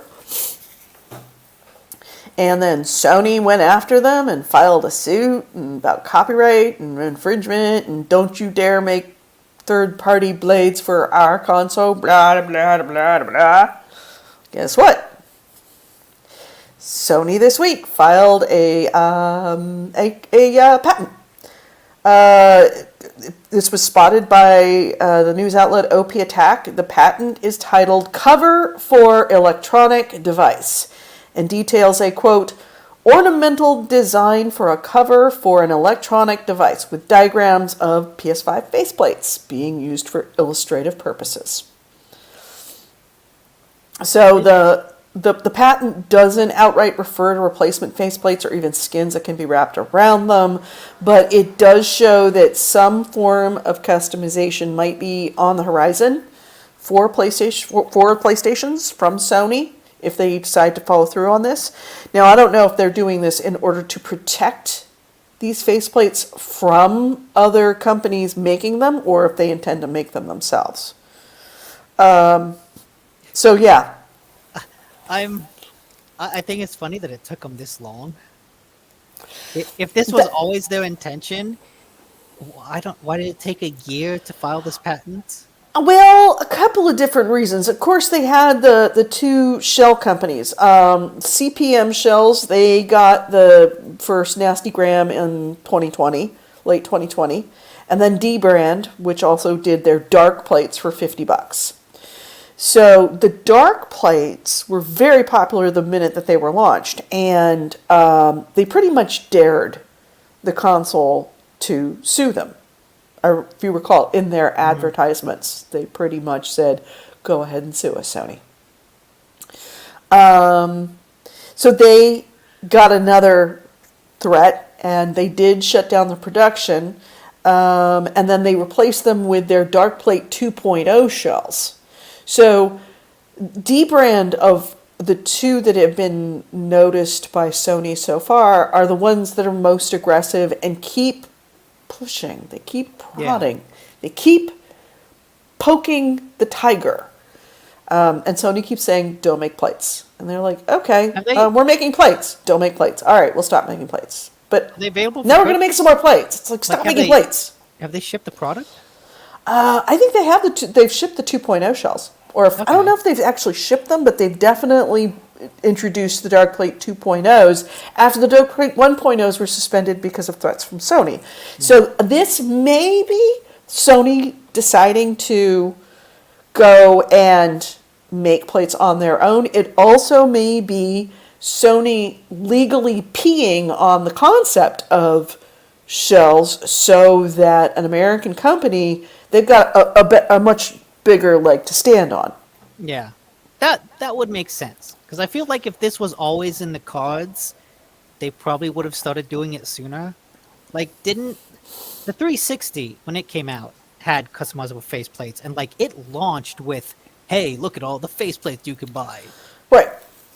I don't know. I think it's a natural progression that the faceplates would be available for customizing. It may be that they're planning to do it in the future, but not right away. Maybe. I think it's kind of a loss on their part. They really should be, because they can't produce enough PlayStation 5s. And as far as I know, like... Because they don't have the chips, but you don't need chips chain, for the faceplate. Yeah, the supply chain issue isn't affecting the plastic. Plastic. Yeah, plastic is not a problem. So, yeah, if anyway, it's just a way to milk an extra $50 out of the Every single person who owns one, because I would totally change my color on mine. I totally would. For $50? Yeah, I like the white. But they might be interested in milking a little extra money out of the customers, because over Black Friday, and this comes from Business Insider, which, or I'm reading a Kotaku article, which is quoting a Business Insider article, which is reporting an analysis by the Adobe Digital Economy Index. Okay. And now you're hearing it from GameHounds, so 4 degrees of separation. Apparently, the Adobe Digital Economy Index has analyzed over 1 trillion visits to retail sites and 1,000 retailers, and all of this data basically says the Xbox Series S won Black Friday. And remember, the S is the lower-priced, digital-only version of the new Xbox console. Which, last week, I was just saying that there's another story that it's outselling... In key markets. Mm-hmm. Yeah. So, that's pretty impressive. It's still hard to get your hands on the $500 next-gen console, but Xbox's decision to have this super cheap, low barrier to entry next-gen console is apparently really paying off now. I think that it was a genius decision. It was unintentional genius to have a console alternative that is so much lower priced than any of the other ones. Both than Switch, then Xbox, then PlayStation. Simply because, and there's no way that they could have predicted this when they came up with the concept, but the economy this year for Christmas is strained, to say the least. The United States has a lot of people that are working. In fact, we just hit the lowest unemployment rate since 1965. Under 200,000 new filings for unemployment this last week, which is, in the whole freaking country, under 200,000 new filings for unemployment. That's unbelievably low. So people are working and they have money. But because of the supply chain issues and also because of other factors going on, everything is now costing more. People are actually working, but they're making less. They're able to purchase less. So people are starting to already make decisions that they're going to have to cut back on their Christmas this year. And one of the really good ways to do it is to be able to create that big ticket item feel for $300 less. Or what was it? What's the difference between, like, was it $299? No. Yeah, it's $2.99. $299 versus $699. No. $5.99? $4.99. $4.99. Yeah. Yeah. So $200, saving $200, so that you still feel like you're having the luxury of buying a console for your kid or your loved one, but you're saving $200, and those $200 are precious this year. And what's yeah. interesting is, anecdotally, the author on Kotaku has a little anecdote at the end when he says, I know a few people who normally wouldn't buy a console this soon after release, but many of them have the Xbox Series S, and when I ask why, it boils down to, well, it was cheap, and Game Pass seems like a good way to play new games. Exactly. So, yeah, the S combined with Game Pass is a pretty compelling sales argument. yeah. It makes me wonder why I spent the extra money for my PlayStation, because I haven't put a disc in it. I have not put a disc in it. There's no reason for me to put a disc in it. Game Pass has made that useless. I just for the practicality of it, I'm glad I have a disc slot Why? in both my consoles. Well, have you put a disc in your Xbox yet? My Xbox is actually my Blu-ray player. Oh, okay, all right. See, I don't watch Blu-rays. I watch Amazon and Netflix. I don't watch movies, so. I appreciate the digital age we live in, but part of me is still like, give me the fucking disc so that I have it. You're that guy. Yeah, I'm that guy. You're that guy. Because I know it'll leave. Amazon. Books are better because I love the tactile feeling of a page. Fuck you. Just go eat your granola from fucking Whole Foods and go to your oxygen bar and tell me about the smell of pages. You know, the whole like, go do yoga on your recycled rubber yoga mat. That is so far from me. No, but the kind of person that tells me books are important. There's just something about books because you can hold them and you can feel the pages and the smell of the paper. And it's like, fuck you, no. I have lots of books. But honestly, you know what happens to books at my house? They go onto a shelf and they don't get picked up. You know what books get read? The books on my fucking iPhone. These are the books that get read, and they get read every single night. Fair. And when I'm waiting for a bus, or when I have a spare moment, or if I'm waiting in the doctor's office, those books are getting read. So what's the better book? The book that smells good and sits on your shelf and needs to be dusted because it doesn't ever fucking move? Or the book you're actually fucking reading? I will say, I make a distinction between novels and comics.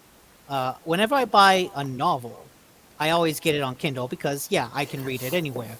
But whenever I still get a lot of digital comics, but I prefer the physical comics. I will give you up. Because it is graphic. You can look at it. I think the visual aspect works better in physical form. Yes. I will 1000% agree with you on that because I have done the comiXology. I have done a number of different digital solutions for manga and comics, and yeah, that's just a stopgap.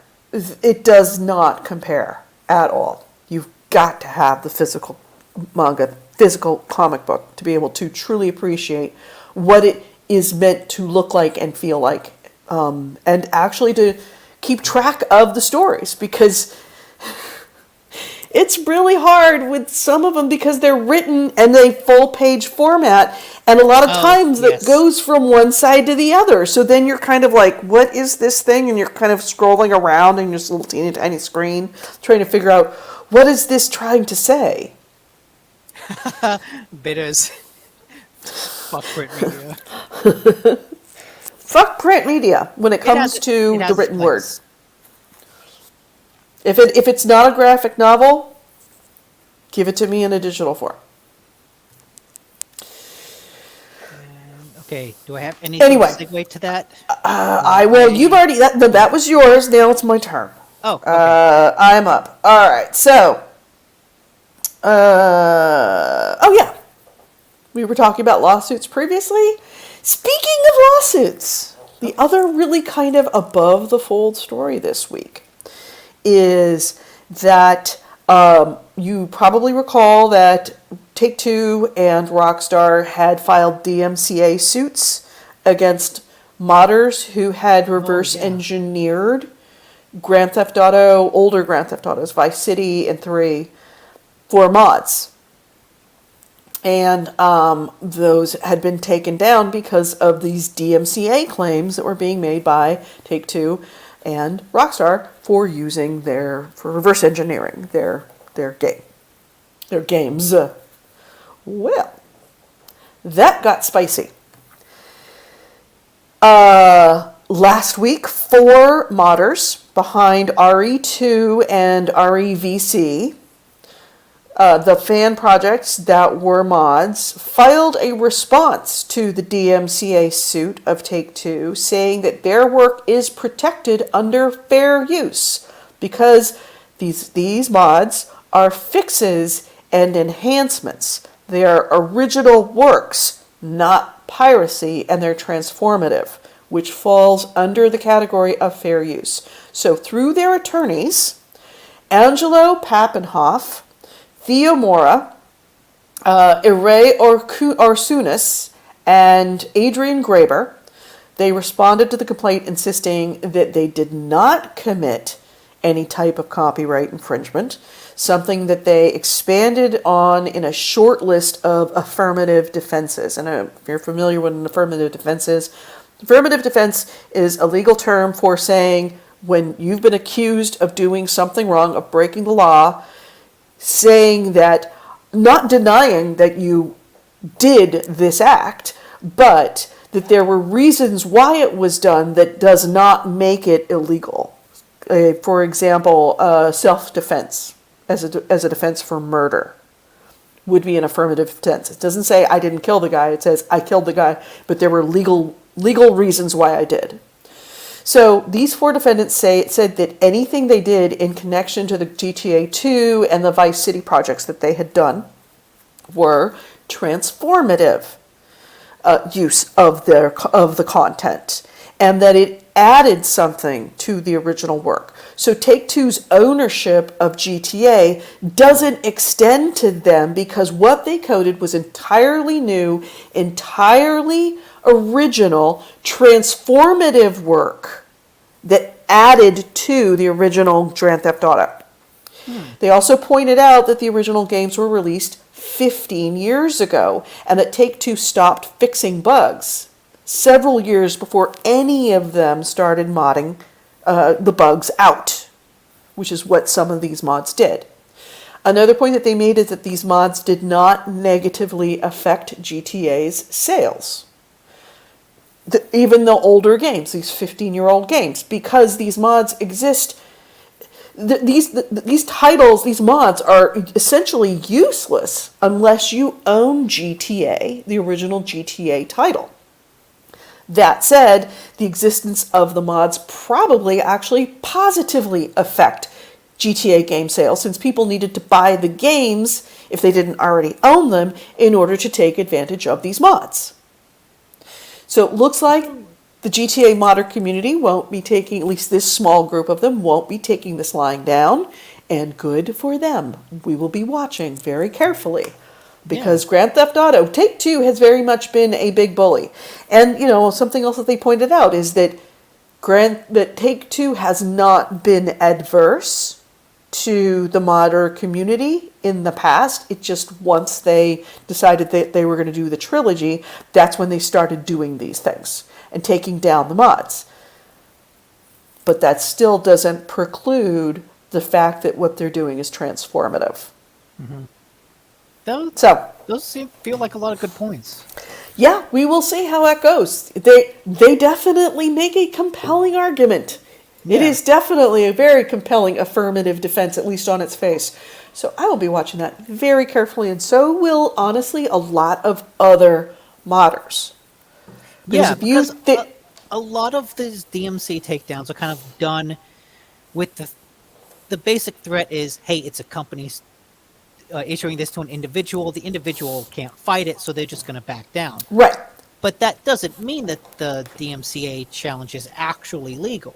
So to have someone fight back against it, it could have long-lasting repercussions. Yeah, I mean, that happens all the time. Take for example, a small gaming podcast playing a minute 16 of the in a fair use way of bringing it into a newscast and using a minute 16 of the Olympics. And then having that whole show taken down and you banned off of Facebook for DMCA, for copyright infringement. It was not copyright infringement, it was fair use. But because we are a little podcast, we did not fight it. Doesn't mean that it was correct. It means it wasn't fought. Yeah. So good for them that they're fighting it. And if this is successful, it has deeper implications than just for Grand Theft Auto. Modern communities can look at this as precedent. Because any mod that is transformative of this level, that would say add extra stories or quests or bug fixes or whatever, depending on how this ruling happens and what is said by the judge and what is found to be having merit, if merit is found, could actually have bigger repercussions throughout the entire modding community and not just for Grand Theft Auto. Yeah, for sure. So yeah, that happened. Speaking of lawsuits, Sony is facing a lawsuit for gender discrimination, pay disparity, wrongful termination, and other such things. Really? This is coming... Who is this? Sony. Sony? So basically, a woman that worked in the California Northern District office of Sony is alleging that basically for 6 years, she pay discrimination, passed up for promotions, all that stuff. And when she brought this up with someone, with the higher-ups, she was basically let go. Really? She sent a letter to higher-ups detailing the discrimination, and shortly after that was let go. That is a bad look. Yeah. And there's not much progress on this other than just, hey, the suit was filed. That's kind of where we are at now. It's the first step, really. But yeah. I would expect to see a lot more of these happening. Yeah. Especially within the gaming community. But gaming is finally getting its Me Too movement. And I think that this, a good way to put it.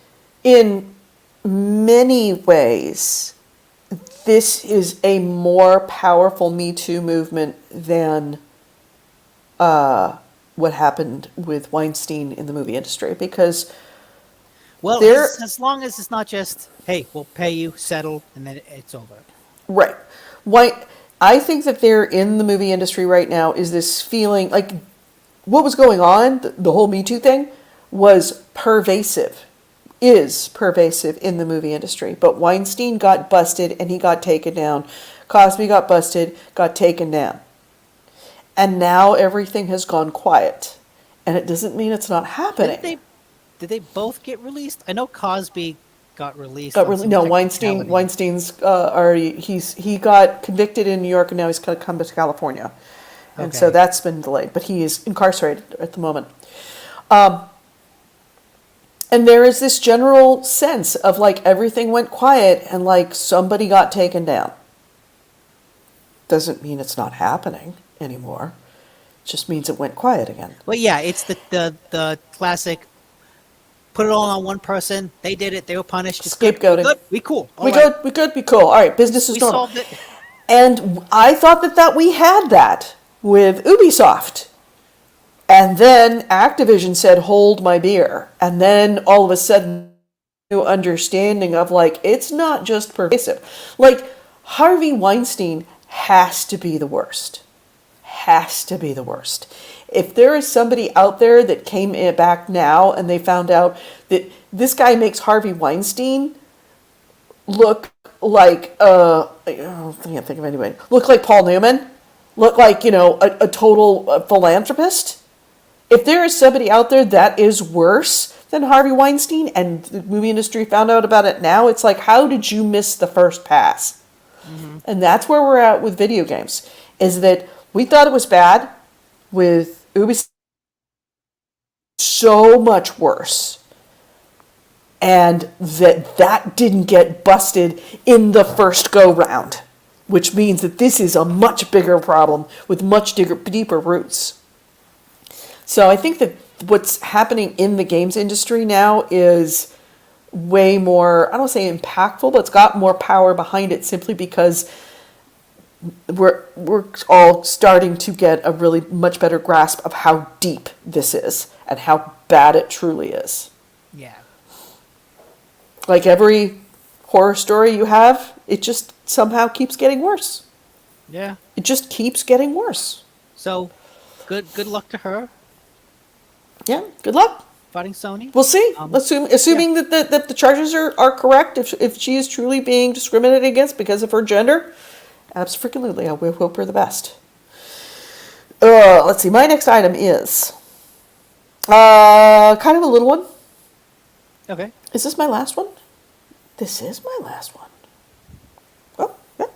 I've only got one, maybe two more. PlayStation Plus's free games got leaked for December. The free games lineup for December apparently leaked early. A user by the name of Bill Kuhn on the D-Labs forum. This particular user has previously leaked PS Plus lineups for October and November, and we're correct.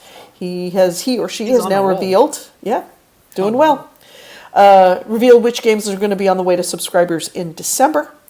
The rumor says the lineup's going to include Godfall Challenger Edition across PS4 and PS5, and Mortal Shell and Lego DC Supervillains for the PS4. Mortal Shell was a truly awesome Souls-like game. I think it might be the best indie Souls-like I've played. Really? So that's cool. Godfall, that was the Gearbox game that kind of came and went without much fanfare, wasn't it? Oh, Edie went quiet. Yeah, sorry. Obviously had some kind of internet Hiccup. Yeah. It happens. Yeah, Godfall, maybe I'll try it out for free if it's free for me. You talk. All of that water just hit bottom. So you talk. I will be right back. Okay. Well, I'm not going to talk too much about the PlayStation Plus games because I don't know if there's much to say beyond that. But my next story is the 343 Industries, the developers of Halo Infinite, have responded to the backlash against the Battle Pass progression for that game. If you remember when I talked about it a couple weeks ago, whoa, I didn't put up that banner. Edie must still be around, just magically putting banners up from afar. She's the banner fairy, just putting things up.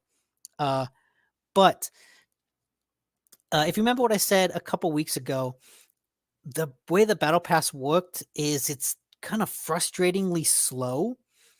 Since you have to complete specific challenges to level up, And the way you play the game, a lot of the modes and a lot of the weapons you get are randomized. So just doing something as easy as play a round of, team deathmatch, that could take a long time because you can't actually load into a game of team deathmatch. You just have to load into quick play and hope that that comes up in the rotation.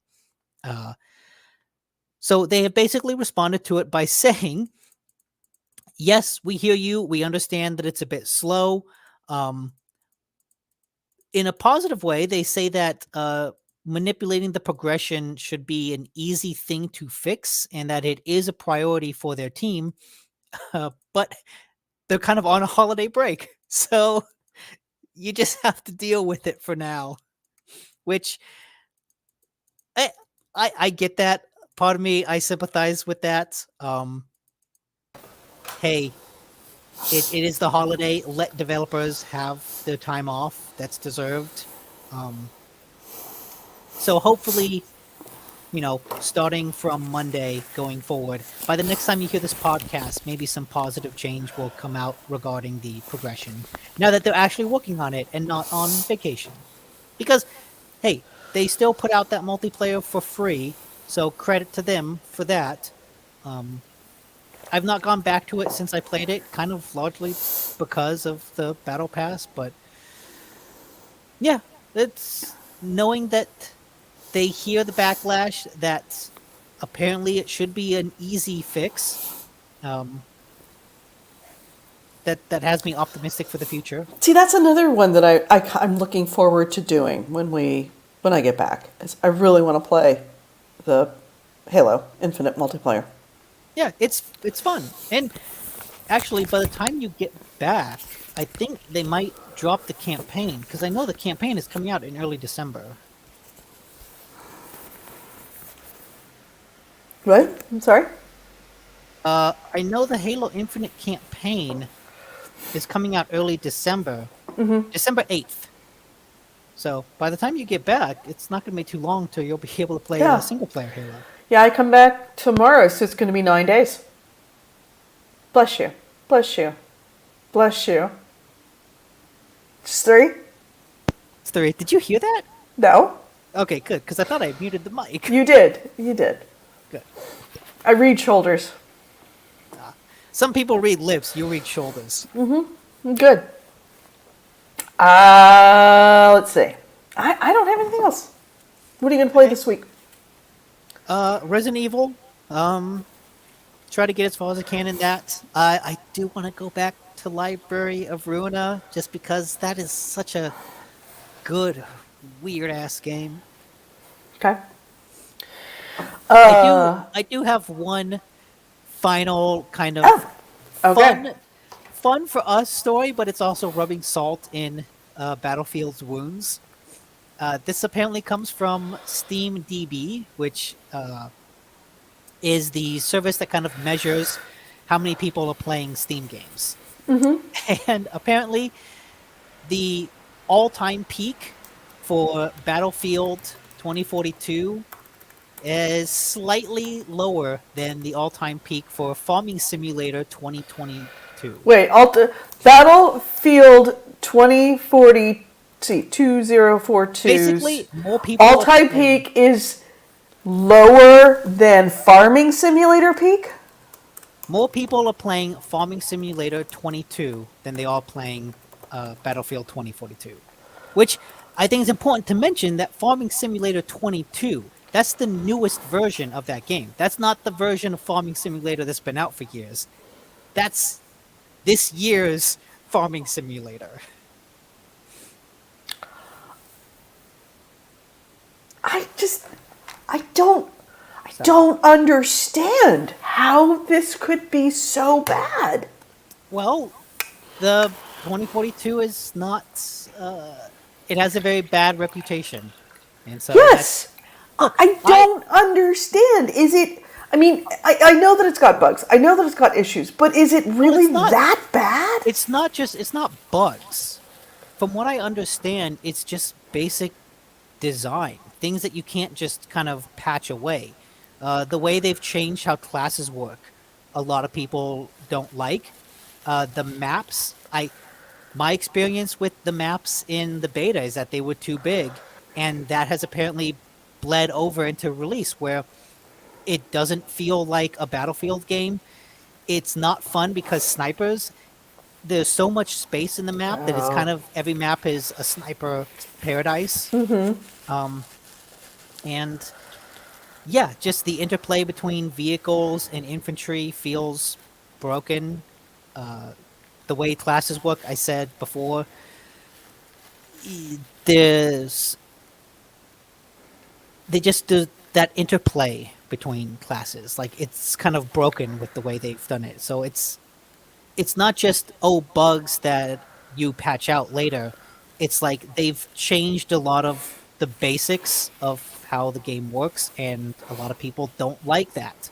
So I don't know what the future for 2042 is because of that. Because I was all set to get the game and just play it because it's a Battlefield game. But I've heard enough Right. backlash. I've heard enough negative things, not from Reddit community, like the online community, but from critics on podcasts that I respect, talking about their time with the game and how much they don't enjoy it, that it has turned me off of wanting to buy it. And if anything, I think going forward, the only way I would buy it is if they added stuff to Portal, where I can basically play old Battlefield games in the new Battlefield game.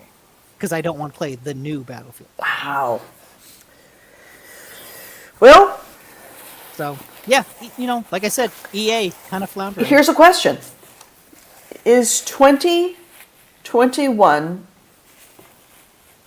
the worst year ever for games? For games, absolutely not. There have been, in the last year, some unbelievable epic fails. I mean, if you think about, granted, all right, this is actually a little bit farther. Let's say the last 3 years. There have been conspicuous epic fails of like monumental proportions that I don't recall seeing in the industry.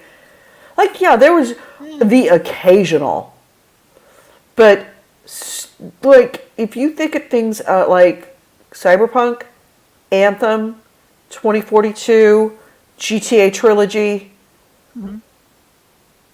there's got to be a couple of, everybody else in the chat room, can you think of something else? This is a lot of really, not just poorly received games or not great games, but like big AAA games that were just awful, like dead on arrival.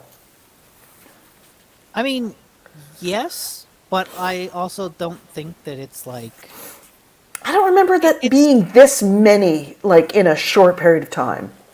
Well, part of that is, the past week has had the GTA go bad, Battlefield went bad, and what was the third game? There was a third game that came out. What was it? It was a podcast a couple weeks ago that they were all new releases and they were all kind of busted in a way. Oh shit! What was that third game? I'm trying to think what it might be. What? Yeah, what else? Go chat room. What else was a blown release this winter? Or maybe Call of Duty. Maybe that was it, just because the numbers weren't high. Yeah, that's true. Call of Duty was not good numbers. Question is, because Call of Duty recovered because of Battlefield's failure. But like, no, because for every big release that comes out and bombs, there's a big release that comes out and doesn't bomb. And if anything, What's this winter's big release that didn't bomb? Forza came out on Game Pass and it's doing fine.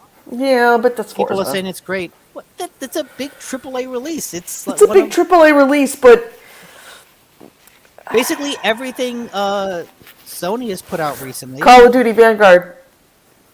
God of War did fine. Returnal came out. It was fine. Deathloop. Anything Bethesda has put out recently?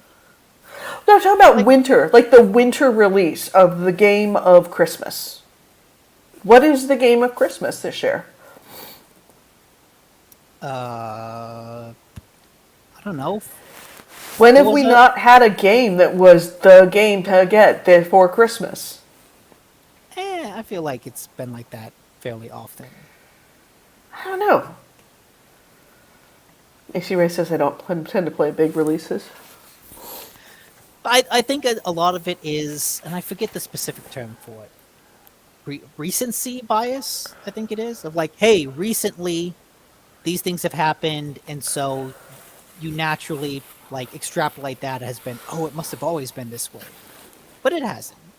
No, I don't think it's always been this way. That's the thing, is it's the opposite. I don't think this has been an epically bad year. Certainly an epically bad couple of years for huge, massive titles. I mean, that were just there's Ookie Pookie Spelunky. Yeah, there's that one. That too. No, it released as intended. That's a feature, not a bug. There are no bugs in that game. But I mean, if you're just considering the past couple years, then I think COVID is definitely a factor in that. Where, yes, a game came out, and because of COVID, like development got hampered in one way or another, and people kind of had to run with that. Yeah. Like Avengers. I know Avengers. Oh, Avengers! Oh, God. Avengers had issues with it at its core, but they were all exacerbated by COVID. Yeah. Cyberpunk, clearly had issues at its core, all of which were exacerbated by COVID. Right, that's true. Yeah, forgot about Avengers. Avengers, whew. Yeah, I mean, each year is going to have some high-profile bomb. Yeah. By the way, I'm sorry I'm dabbing my nose. It I know, is you have the flu. running. Oh my God, it is. It's like if I don't have something on it, it's going to be disgusting. It's just running. Like someone turned on a tap. Yeah, I hate this. You know, where you go to sleep with a plug, because if you don't, then you're just going to leak all over the bed. Yeah, that's what I got going right now. Sounds pleasant. Yeah. But yeah, I don't know. Any of that doom and gloom for industry talk, I'm always suspect of, just because I don't know. It's not doom and gloom. I'm just saying that this was a really, really, as we're getting closer to the end of the year, it's hitting me that and we're not, like I said, not talking about just these weren't good games. It wasn't a very good year for games. These are like fucked up, broken, unplayable, buggy, like badly designed, just complete multi-million-dollar flops. Like, if you want to dig into it, Call of Duty, I think the numbers are down clearly because of like the Activision scandal. Right.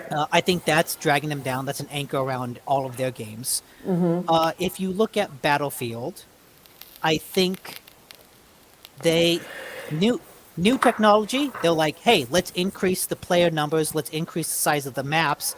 They're sort of taking advantage of the new hardware, but unlike other iterations, that just kind of didn't work out. Like, them taking advantage of new hardware this cycle for this game made the game worse in a way that I don't think they probably expected.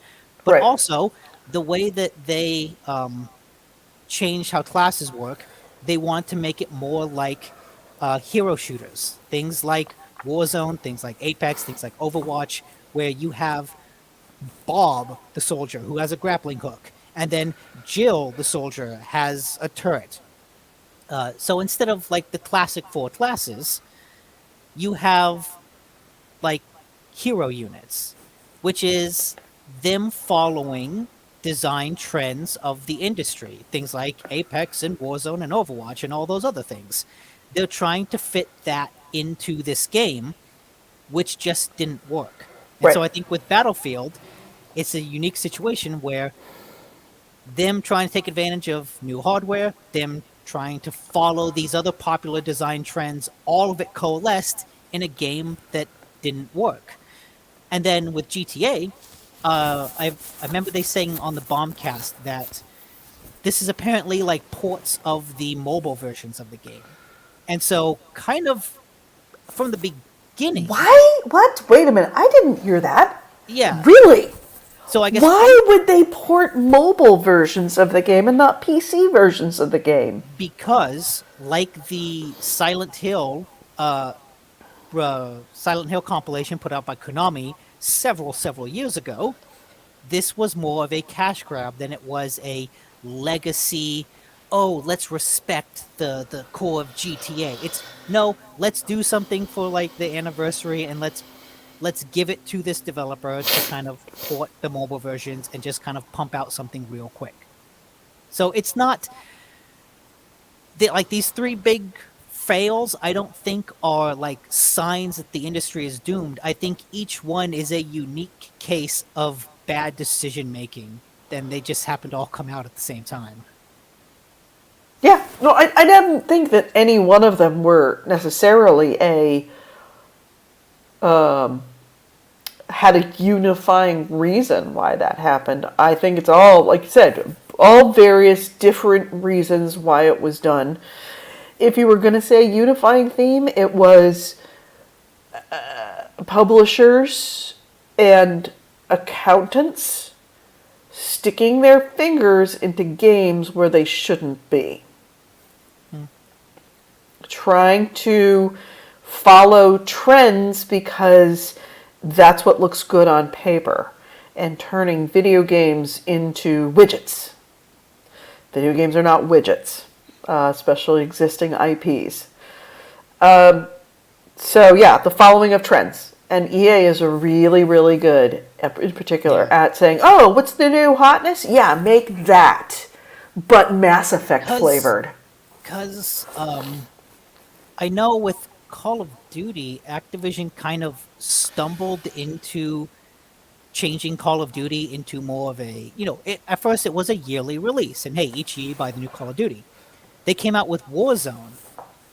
Warzone turned out to be their golden goose. That's like, hey, you can put out content for this and get money from Call of Duty week to week, month to month, day to day. You don't have to do it yearly.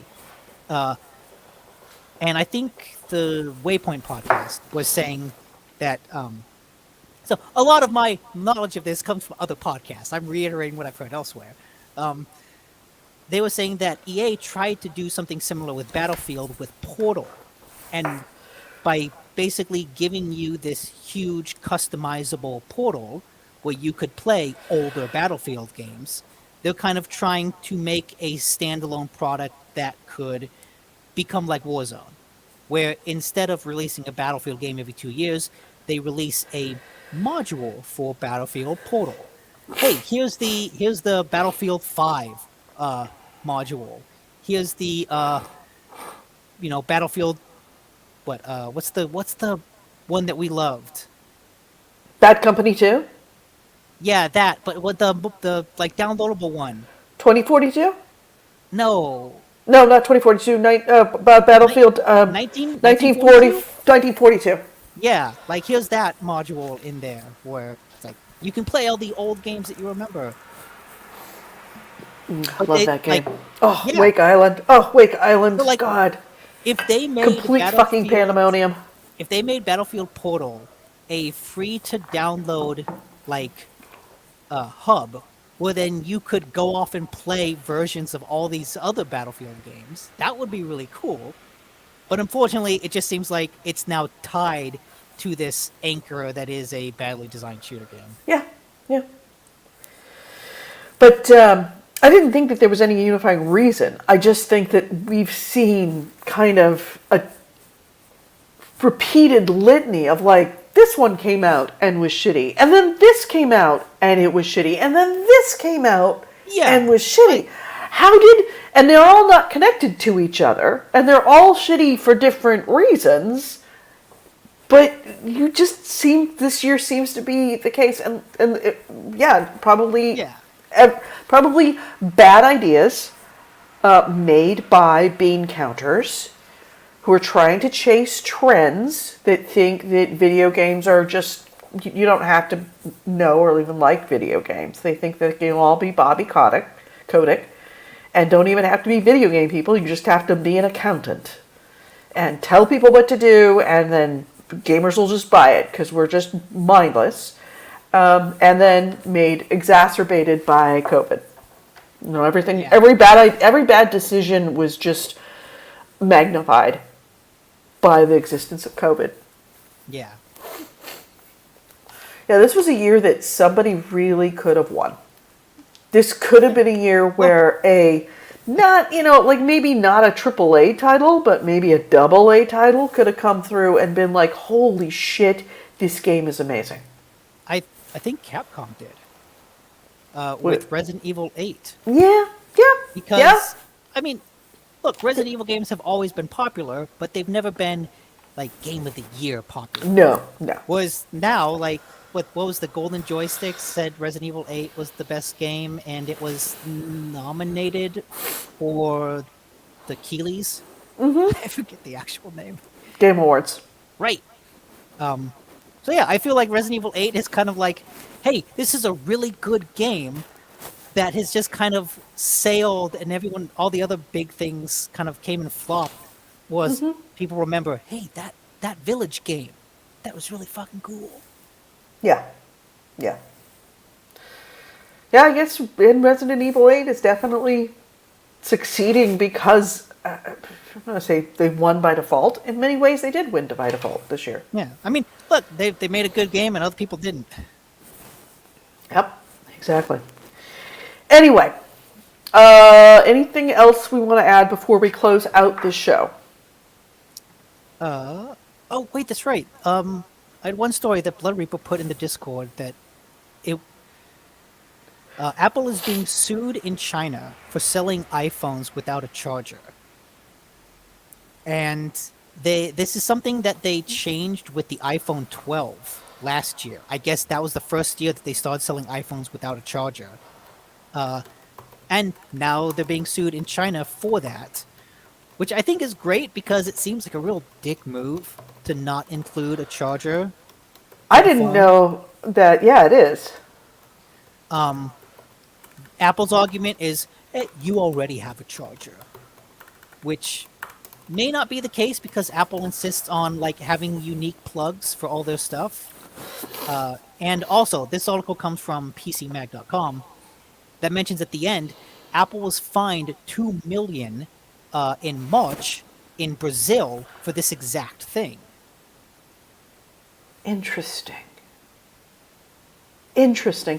Yeah, I'm.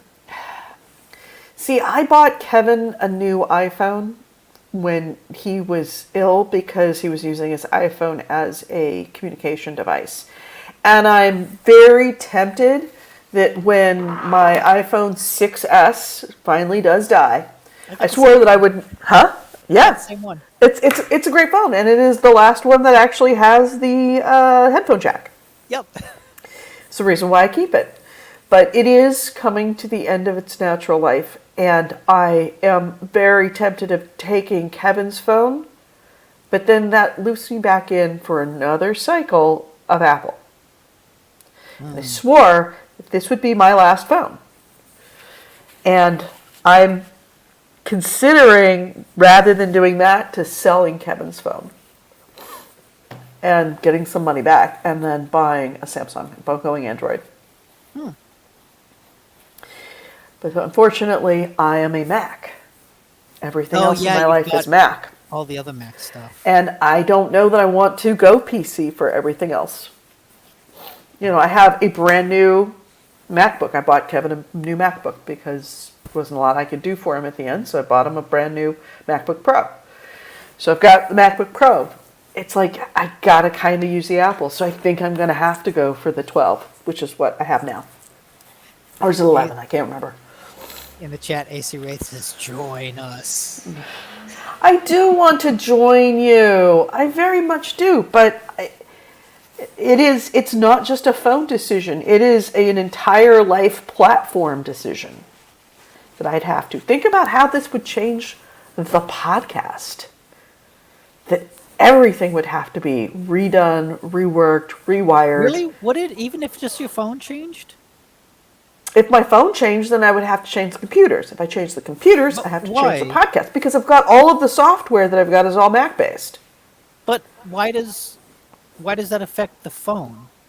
Like, I've got an iPhone and a PC. Right, iPhone plays with PC. I don't know that Androids play with Mac computers. Well, how often do you plug the phone into the computer? Never. Then But why does that matter? It's not the plugging in. It's that all of my contacts, like for example, I can send you a text over. There's an integration between Macs and phones.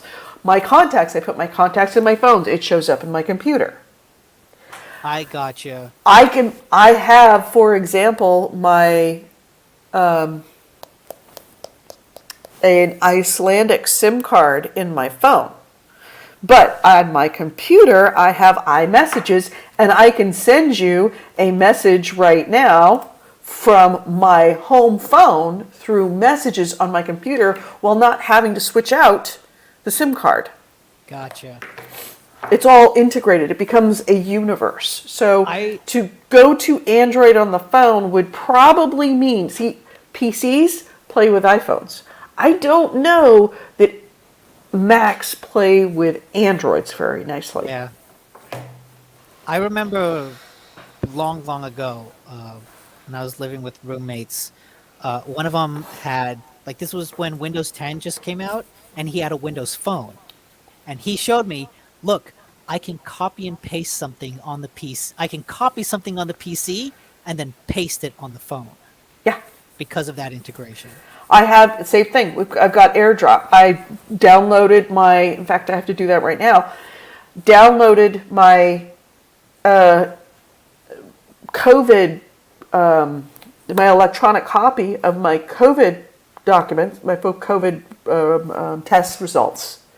And I want to have it on my phone. I don't want to have it on my PC. So I just go download it, look at the document, hit AirDrop, say drop it into my phone, drop it into my files on my phone, and then it's automatically on the files of my phone. Yeah, I will say it is a pain in the ass moving things onto this phone. Because I need to use, it's mainly music. I need to use iTunes. Yeah. Well, you can use iTunes you have iTunes for the PC. I do, but I don't like iTunes. It's a shitty piece of software. Okay. Actually, I don't use iTunes. I use a third-party web-based thing so that I just, on the PC... What do you use? It's called iBroadcast. Ah, okay. It's on the PC, I can upload songs to their digital locker and then download or stream it onto the phone. Oh. So I don't have to deal with stupid iTunes used to be so good. It really did, and then it got bad. Yeah. Yeah, Tim Cook has not done the hardcore, die-hard Jobsian community any favors at all. Uh-oh.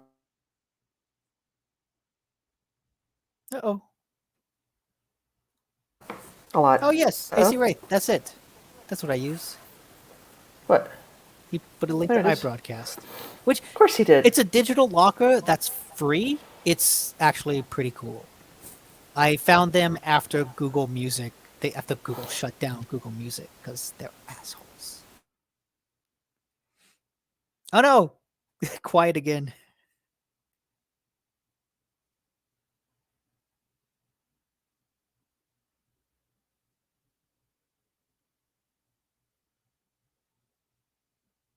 Is she gonna come back? Uh-oh. Edie, can you... I'm back. Me? Okay. I'm back. Sorry. That was obviously a long one. Yeah. Well, I don't have any more news stories anyways, so... I don't have any news stories either. So shall we close this out? Yeah. All right. Let's close this out. You've been listening to GameHounds, episode 619. We recorded this on Monday, November 29th, 2021. Sunday, November 28th, 2021. It's Monday here in Iceland. I'm Edie Sellers. With me has been Nick DiNicola. If you ever want to get a hold of us, gamehounds.net is our website. Gamehounds@gmail.com is our email. We record this show live every Sunday, even when I go on vacation. On Spreaker, that's speaker with an R, with Spreaker.com. We record it every Sunday at 2 p.m. Pacific, 5 p.m. Eastern, 10 p.m. Icelandic. On Spreaker. We also do the show as a simulcast, as a video, on video. We do it on Facebook, Twitch, and YouTube. On Facebook and Twitch, we are The Gamehounds. On YouTube, we are Gamehounds Vids, VIDS, as in videos. Please feel free to join us either in the audio chat on Spreaker or in any of the video forms that we do the show. By the way, the video is courtesy of our patrons through Patreon. $1 a month is all we ask. It helps keep our lights on and keep the video feed going, because there are costs that come with it, and you guys, you've always delivered. Thank you so much. If you would like to donate $1 a month, that's 25 cents a show. We would love to have it. You can go to patreon.com/gamehounds to find our Patreon. Also, we do have a what's the word I want? Discord channel. Feel free to join us in the Discord channel. Feel free to join us for the disgusting supermarket finds that house food. I really, really should go through the supermarket tomorrow morning and find disgusting supermarket finds from Iceland.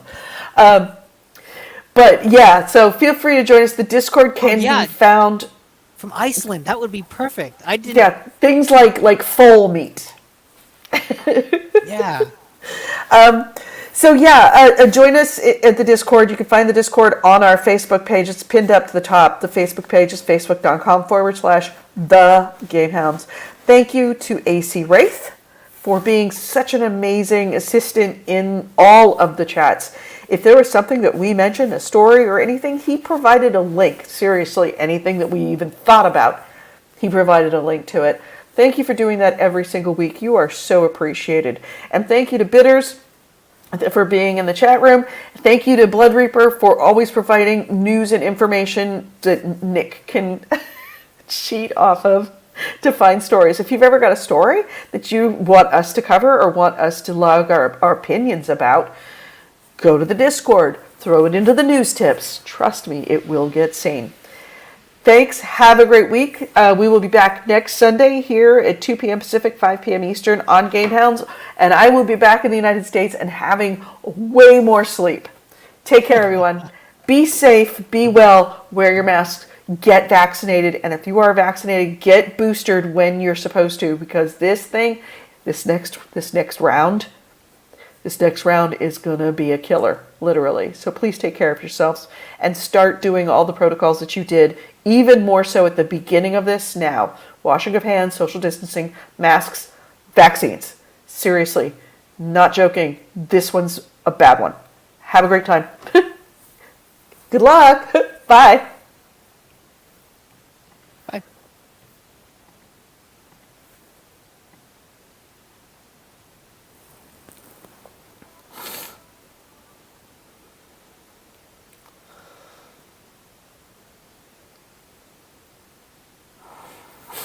Are we still? I was just getting the music out. All right, we're still on a video. We are out of audio. All right, so it is 1:45. I gotta go to bed.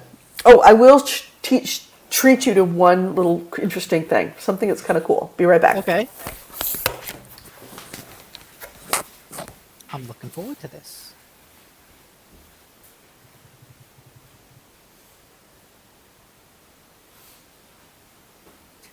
How freaky would it be if we saw a face in that window appear? That's all I can think of.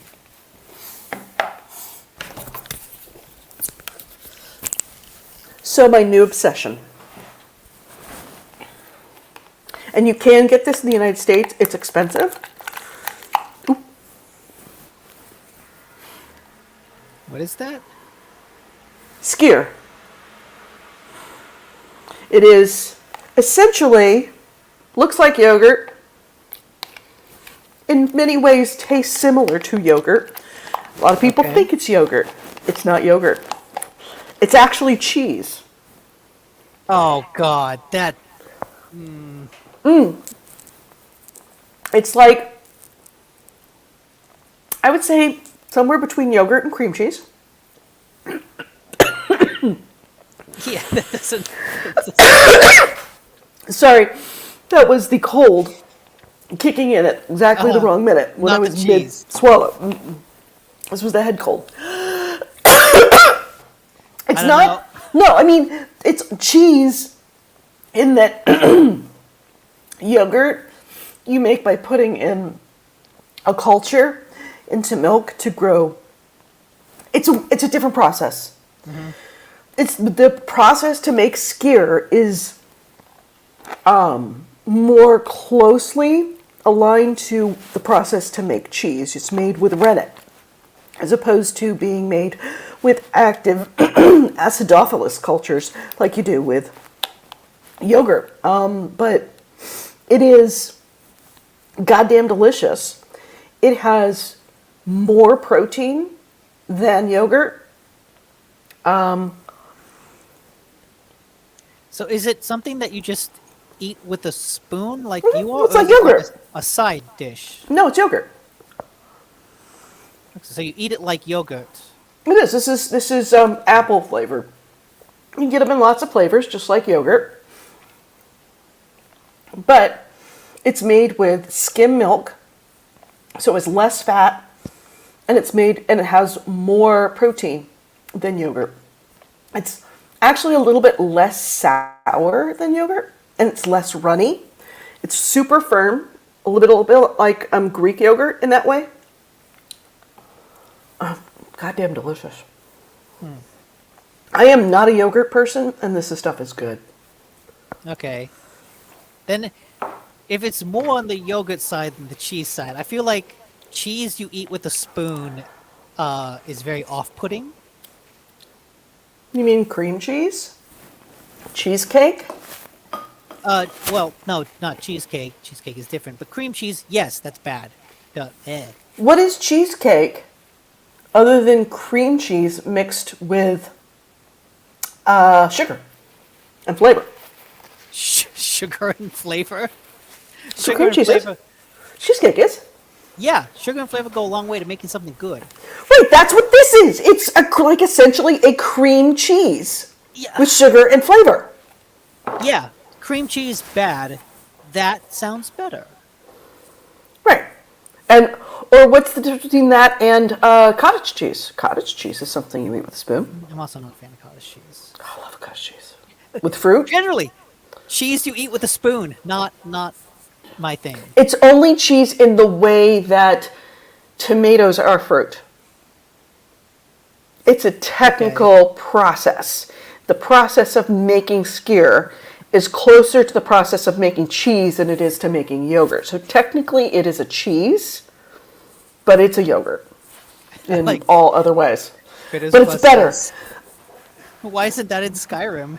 It should be. Skyr should absolutely be in Skyrim. It is goddamn delicious. Holy pan. Put a spoonful of that on your cheese wheel and eat it.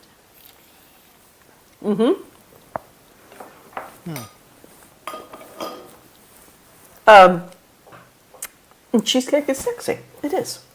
Yes, cheesecake is good. Yeah, it's a better source of protein than yogurt because it is way less fat. Yogurt, you're usually having to make it with whole milk. This is actually made with skim milk. By definition, it is made with skim milk. It is a cheese made with a thick yogurty cheese, spreadable cheese that you sweeten with sugar. Good. Good. Get yourself some skyr. Trust me. Okay. I'll have some with my Haku? No, do not have that with that. That's a good way to wreck some good scare. Oh, what was it called? Hakar. But if anybody ever offers you Icelandic lamb, never turn it down. Holy crap, the Icelandic lamb here is good. Okay. So different than New Zealand lamb. Because, all right, might as well hit it. You know what? I have to go to the bathroom and then I'll hit it. Be right back. Hit what? Hit what? Did I miss something? What are we hitting? Lamb? Okay. I will say, confession time. For the longest time, I thought that veal was made out of lamb. No, I thought veal was specifically like baby lamb, because in The Simpsons, when Lisa turns vegetarian, she's given veal and she imagines a baby lamb going, "Please don't eat me." And so it was only like a couple months ago that I learned that veal is actually, and I actually forget what it is, but it's not. Yeah, it's baby cows, not baby lamb. Uh, so yeah, thank you, Simpsons, for completely giving me the wrong impression of veal for the past 20 years. But yeah, now I'm kind of curious what lamb related shenanigans are we about to get into? What? All right. What lamb related shenanigan? What? Yeah, you were talking about Icelandic Oh, lamb, and then you said, "Oh, wait, let's hit it. Oh, wait, let's hit it." And what are we hitting?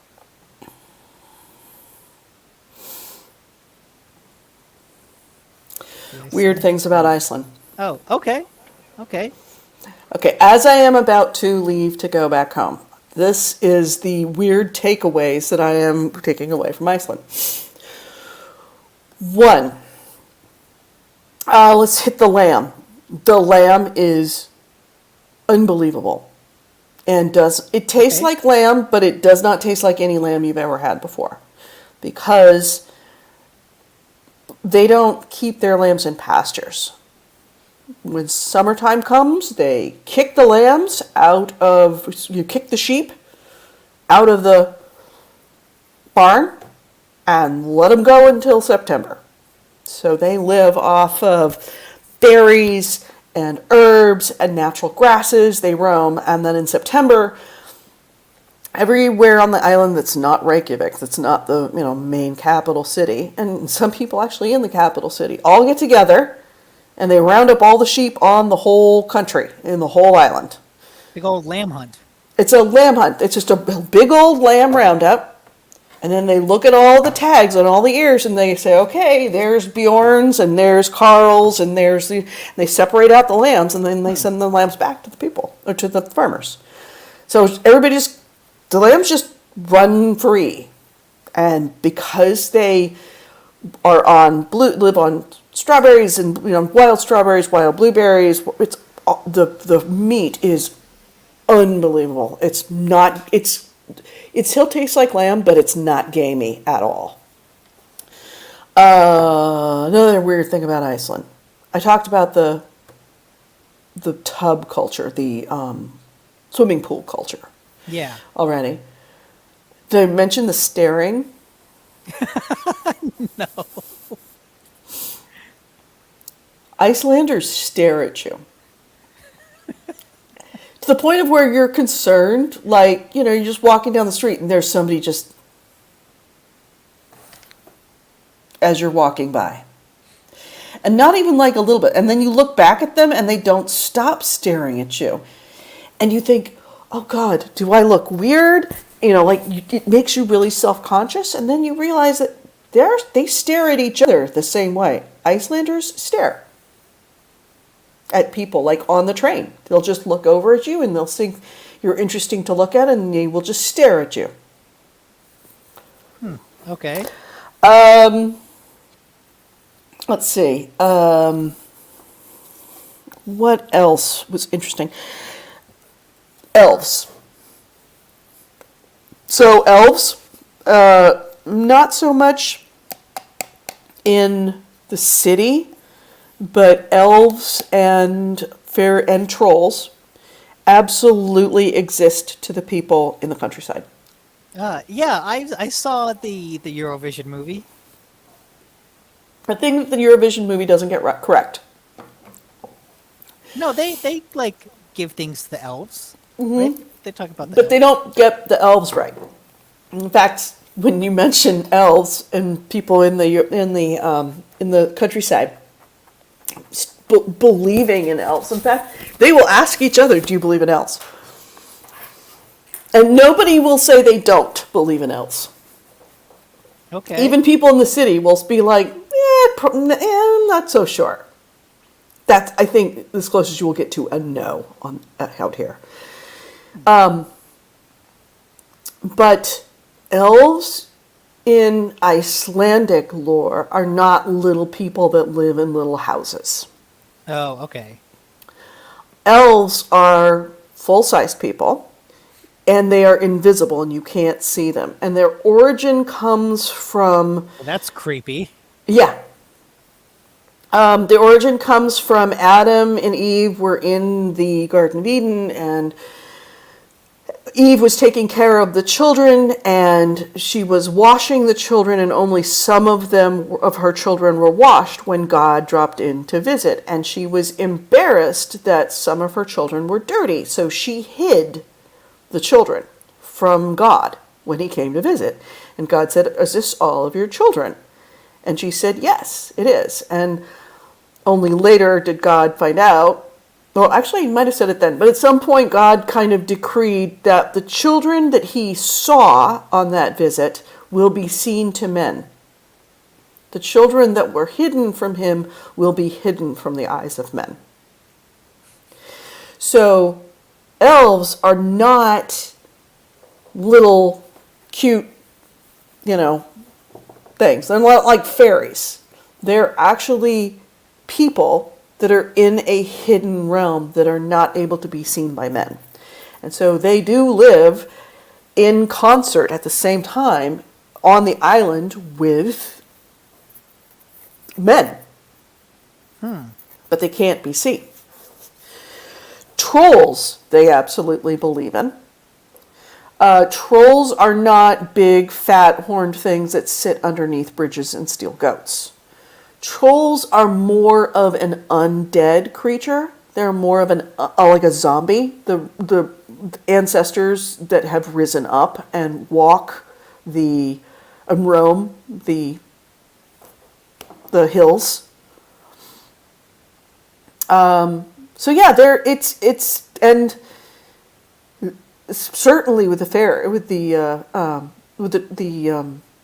not fairies, Elves? elves, certainly with the elves, you may not actually get someone that admits that they believe in elves, but they have all the things that people that would. For example, somebody I met out here, he had a girlfriend. He's from Italy. He's studying here in Iceland. His girlfriend is Icelandic, and he went to go visit the family, and they live on a farm. And they have this little, on their farm, it's mostly flat, but this little hill in the center of the farm. And he went out to go see them, and all of the grass was cut except on this hill. And it was not cut there. And the girlfriend explained that it has been understood for many generations that that hill was not to be cut because that's where the fairies live. That's where the elves are. The elves are on that hill. That belongs to the elves.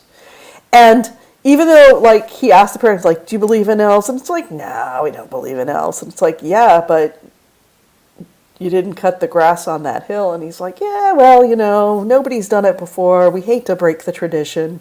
Mm-hmm. But, they're not mowing the hill. There's a reason. Because just in case they're wrong, Just not doing it. That's some cool folklore. I like that. Mm-hmm. Bitters Plus in the chat had kind of an interesting thing. He said maybe that's why night elves in WoW can turn invisible. Possible. Possible. But see, they're not different than humans. Yeah, it's not a different race. It's not a different race.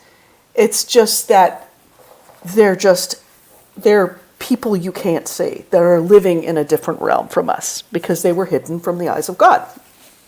Eve did that. The Northern Lights are a big fat fucking lie. I mean, I'm not saying that they don't exist. They do exist. You're But those pictures that you some see... people, let's say, like, some people don't believe in the moon landing. You're like, the Northern Lights don't exist. They do exist, but all those pictures that you see with all the greens and the colors, that is a camera that has been left on at a very, very long time to collect that. For example, when I went out to go see the Northern Lights, they were there. Granted, they weren't very active, but unless the Northern Lights are on fleek for that night, in general, you can only see it if you have a really good cell phone, like a 10 or 11 or 12. And if you turn on your phone into night mode and you point it at the sky, you can see the green halo. But unless you have that phone set to that, if you look at the sky, you won't see it. So most of those pictures that you see of, those big green waves in the sky, that's not what your eyes are seeing. That is what a camera sees when it's been left open for, a good amount of time. So it's not just like you were there on a bad night. I was not there on a very good night at all. At all. I was there on a bad night. But in general, you might see some white wisping. You aren't going to see these unless it's like super active, then you see the big green lights. But you might see some white wisping in the air. Things that sort of look like clouds, but they're not clouds. Clouds in a dark sky. You know what I mean? That kind of like slightly different color in the sky. Bitter says his favorite weed strain is Northern Lights. That probably you get more out of than standing in that fucking freezing fucking cold field for 2 hours, giving yourself a fucking head cold. Yeah, and I am during this season, but it's just unfortunately not that going on. Not that much going on. Yeah, it's funny. I jumped on YouTube to look for Northern Light videos. Everything on like the first several pages, it's time lapse. It's all time lapse. Long exposure.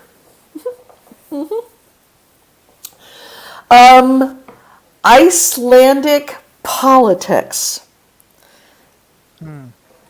Very interesting.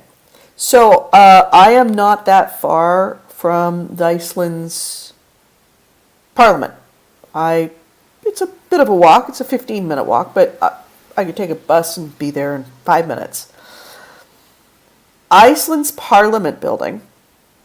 Well, first off, it's like security here is non-existent. I was just walking around and all was just like walking down the street. And I'm like, oh yeah, I should be near the Althingi, which is the parliament building, the Althing. And I looked up and I'm like, oh shit, is that the Althingi? I mean, I'm standing right in front of it. There's no guards. They were in session when I went by. There's no guards. There's no barricades. There's no anything. Walk right up to the door. I could get off a plane and walk right up to the door with my suitcase. And that's where Parliament was being held that day. Tiny little building. There are houses in Point Richmond that are bigger than their Parliament building. Tiny little building. Really? That's why it was like, really? This is it? It's tiny, it's small. The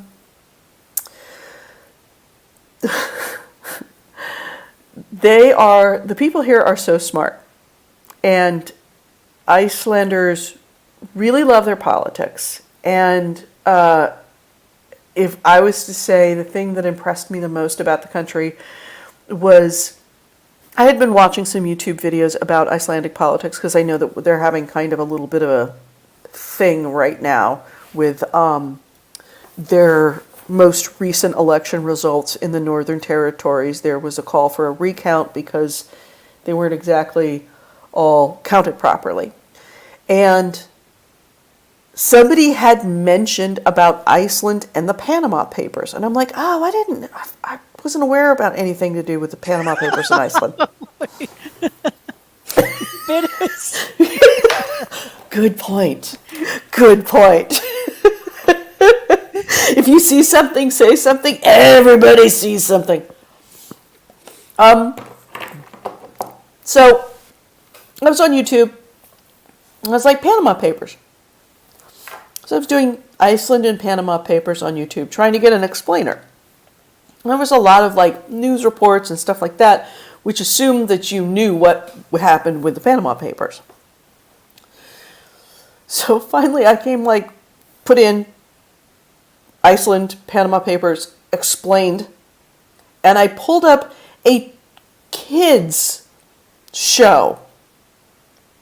A show for children explaining the Panama Papers scandal to Icelandic children.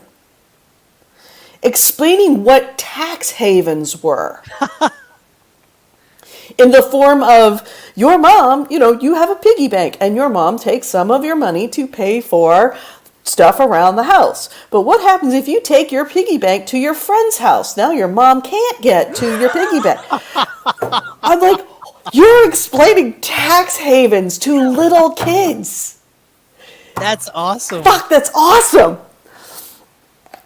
If you go to Iceland, case in point, how safe and how little security there is. So, you just walk into wherever you go, their museums. And if you go downstairs first, there are big racks full of, coats. Coat racks. Just racks with hangers. Like a coat check?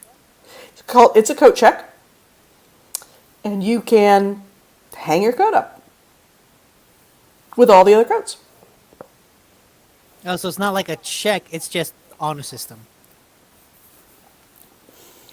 And if you have something that is, say you don't want to carry your purse, they've got lockers that are free. In the basement of national museums. That's pretty cool. Can you imagine what would happen in the United States if you had lockers in the basements of national museums? You probably have 30 people breaking into lockers. You'd have bombs being dumped in those all the time. Oh, okay. I didn't think about bombs. They have luggage. They have luggage lockers at the airport. They have luggage lockers at the airport. Yeah, when you go out and you're just walking around, you will frequently go by a store and there's a baby sitting in a baby carriage. In the dead of winter, cold day. No mom around. Just baby sitting in the carriage. Baby stroller. You gotta let your babies get out and about. Mom's inside shopping, and because you're inside all the time, fresh air is good for your babies. It's what they used to do everywhere, including the United States. When you go into shop to go grab some food or grab something from the local shop, you just leave your baby outside. Unattended. Because they could get the air, and it's just easier just to leave the kid outside rather than, pull the baby up, and then you have to prop the baby into whatever cart or figure out. You just leave the baby outside. It's fine.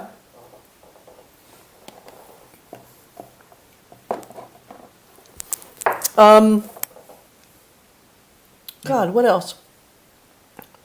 Just it is a society. Imagine a society where everyone is just really well educated, really well read and literate. Oh, did I tell you about the door-to-door book salesman? Had a door-to-door book salesman come by. Selling books door-to-door. What kind of books? Icelandic books. Like fiction books? Textbooks? Fiction. Huh. What do we have selling door-to-door in the United States? Chocolate bars. What do they have? Books. Yeah. Incredibly intelligent, incredibly literate, and man, they fucking love anything Iceland. Goddamn.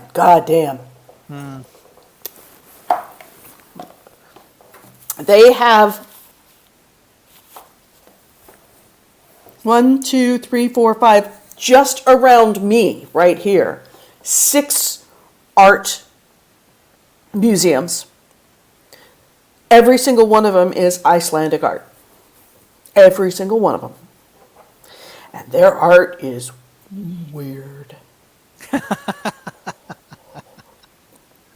Bjork is not the weirdest thing out here. Oh, okay.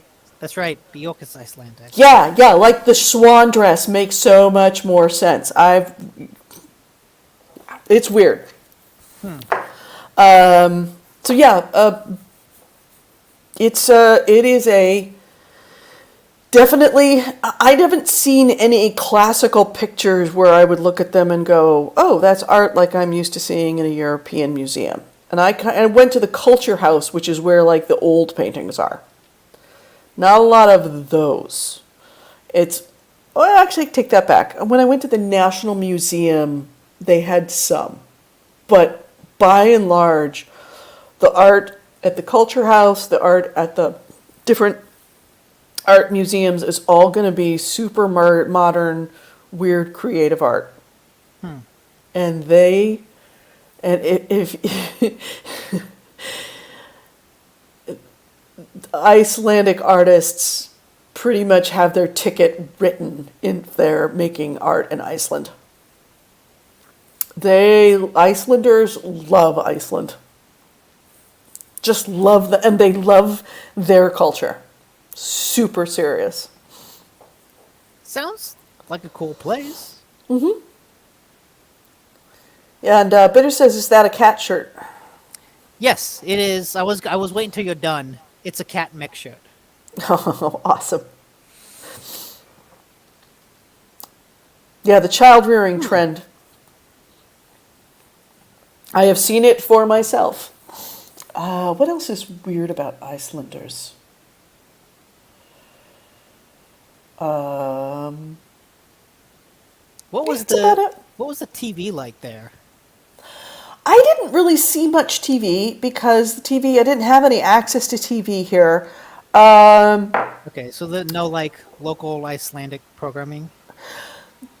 Most of the Icelandic programming I've been seeing is off the Reykjavik Grapevine, which is on YouTube. Every 2 days they do it, and they do kind of a newscast, but it's in English. There's a lot of talk shows. Actually, I take that back. They're generally speaking talk and interview shows is what I saw. And if it's in Icelandic, I have no idea what they're talking about. Yeah. If it's in English, their English is fucking perfect. It's so good. Like, even down to they do colloquialisms beautifully. Like stuff that high level colloquialisms. Like pushing something across the finish line. They will actually literally say, which is something that it's not a hard concept to understand, but it's definitely something that you would have to really understand English to know when they're talking about something with politics, if they really want to push this over the finish line to get this done. Yeah. If you just say it to some other random person, they're like, wait, what are we racing? Right. What racing? I don't understand. Yeah, Yeah, Reykjavik grapevine. Incidentally, it's kind of funny. I've been watching The Reykjavik. Reykjavik grapevine is a literal thing. I It's a thought you were great little talking real thing. a metaphoric grapevine. That's the name of the newspaper in Reykjavik, is the Reykjavik grapevine.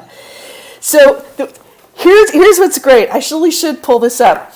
Here's what's great about the Reykjavik grapevine is it is a newscast, okay? It is a very short newscast where he just kind of, and it's in English, where he the editor-in-chief of the Reykjavik grapevine newspaper. Let me see, great. He goes out and he does a newscast, and it's usually out in somewhere in around Reykjavik or somewhere around Iceland, and he just tells you stories about what's going on. So it's him telling about the news with his dog Polly. And, well, this was just happened to be that he had gotten some new treats for Polly. And they run little contests and stuff, but he sits there and he does the news out walking around with Polly, and she's playing catch with him. So he's explaining the news while he's playing frisbee with his dog. That's cool. And Polly is the chief morale officer of the newspaper, and he's the editor-in-chief of the newspaper. And yeah, he's talking about manuscripts that are just... No, I think that he's talking here about the decisions that were made with the Althing regarding the most recent, the scandal with the voting, and what they were going to do about the recounts of the votes, or the voting that was found to be fraudulent or problematic. But yeah, but he sits there and he's reading the news while he's playing with his dog. That's kind of a cool way to do the news. I'm walking down around one of the big lakes out here after going to the National Gallery, and I passed this guy, and I'm like, God, that guy looks just like the guy from... you saw him? And then I looked down at the dog, and I'm like, holy shit, that's the dog. And it was after he'd already gone. I'm like, that was you! That was you! From Reykjavik Grapevine!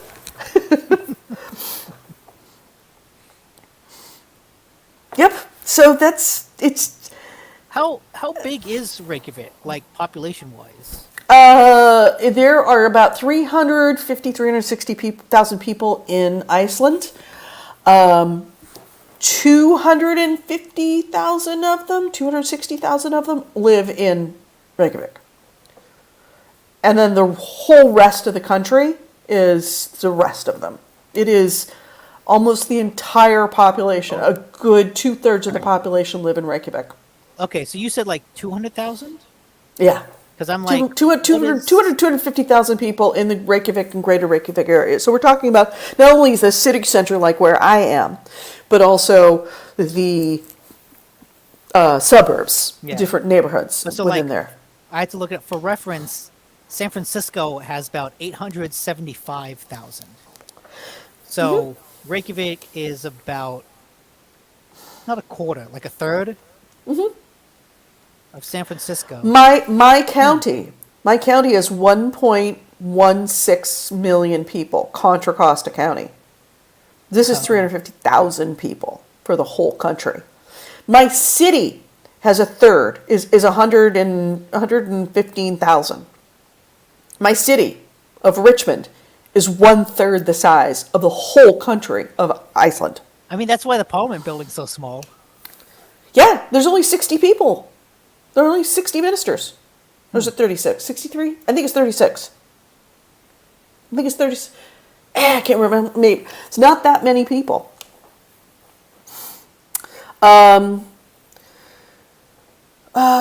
Yeah. Just a really interesting, cool, little, and I mean very little country. I mean, that sounds kind of neat, and I don't know, as someone, who's grown up in America, I've only ever known the spacious hugeness of that. So, I don't know, it'd be cool to, spend some time in a country that is, the size of a city. Yeah. A country that's the size of the city I grew up in. Right. I would say that if I was going to characterize the density of Iceland, I would liken it to the Great Plains of the United States. And you have large, vast areas with maybe a few houses, and that's it. And then you have big city centers that are a metropolis. But even the metropolis is not very metropolistic. It's not like it's New York. It's more like, man, Fremont. I wouldn't even say it's Fremont. What's a U.S. city that has about 300,000 people? Yeah, go AC Rave. See if we can find that out. Major. Let's see. U.S. cities by population. Let's take a look. Okay. Getting about 300,000, Greensboro, North Carolina. Irvine. Yeah. Irvine has about 300,000. Yeah, I'm looking at. All right, so Anchorage? we're looking at Stockton. It's about the size of Stockton for the whole country. Fremont. Fremont has about 250. Yep. So, yeah, Fremont, the size of Fremont would be the equivalent of Reykjavik. And then the whole rest of the country would be essentially another 100,000 people. So we're looking at the equivalent of...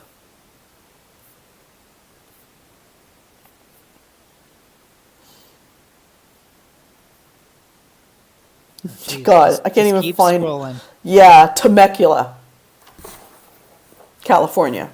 The population of Temecula, California spread across the whole rest of the area. The list I found goes to 141,000 as the lowest. Yeah. Or Santa Maria would be a really good way to describe. Because Santa Maria is kind of in a big, large open space. Boulder, But Colorado. I thought Boulder, Colorado was bigger. it is, but it's mostly, it's very small, and it is mostly students. Dearborn, Michigan. Where have I heard Dearborn before? Dearborn, Michigan? Isn't that a beer commercial? Something Dearborn, Michigan. I feel like Budweiser?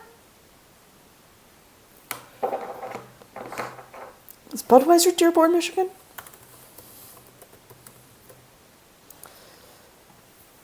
did I see a movie that took place in Dearborn?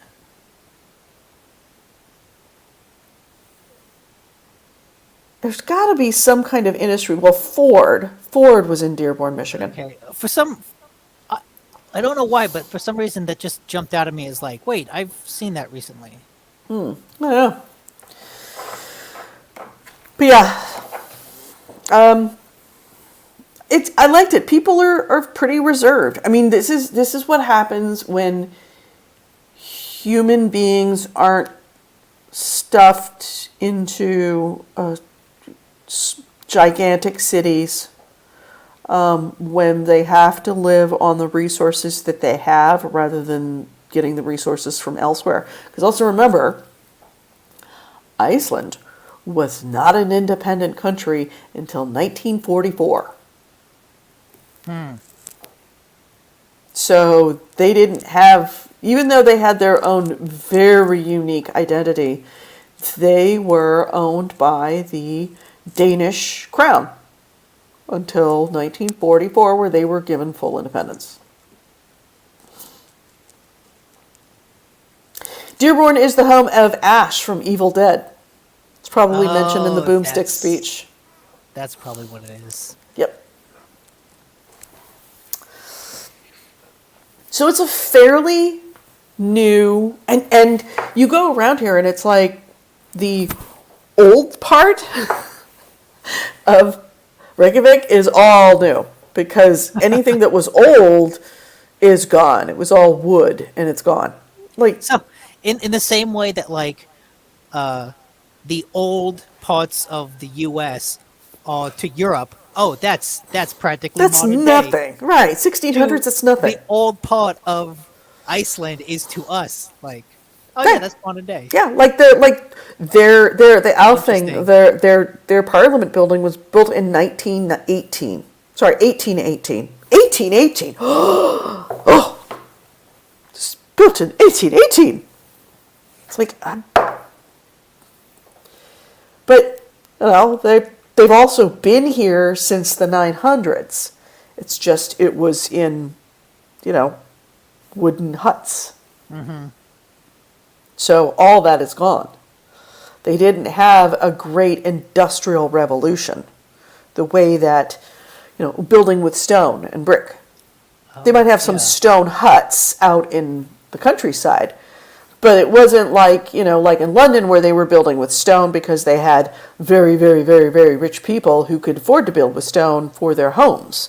They didn't have that kind of wealth because they were a very poor sub-country, very, very poor protectorate of either Norway or Denmark. They were the poor cousins. They were the outlanders. So it's just a really cool place. And they definitely have their own way of thinking. And they have two seasons. Apparently. Winter and colder winter. No, they have summer and they have winter. Okay. They do not have fall, they do not have spring. If they have spring, it's like a day. I feel like that was California a couple of decades ago. Yay, maybe. This is more like when you go from it being summer to, oh, this is, a little cloudy today for a summer day, and then the next day winter's here, and then it snows. It's like extremes. Anyway, it is 1:30 in the morning. I do have to go to sleep because I have to pack tomorrow. That's true. Granted, I'm only going to be sleeping 3 hours because I feel great now. At least you can sleep on the plane. Sort of. Iceland Air. Oh, that's right. They cram you in. Yeah, unbelievable. Yeah. But did I tell you about the deal with Iceland Air? Only that it's tight. Here's something that is a hot tip on Iceland Air. Iceland Air, if you buy a ticket on Iceland Air to somewhere else, you can have an up to a 2-week layover on your connecting flight and it doesn't change your flight. What do you mean? So say that you fly Iceland Air from San Francisco to Iceland or San Francisco to Amsterdam through Iceland.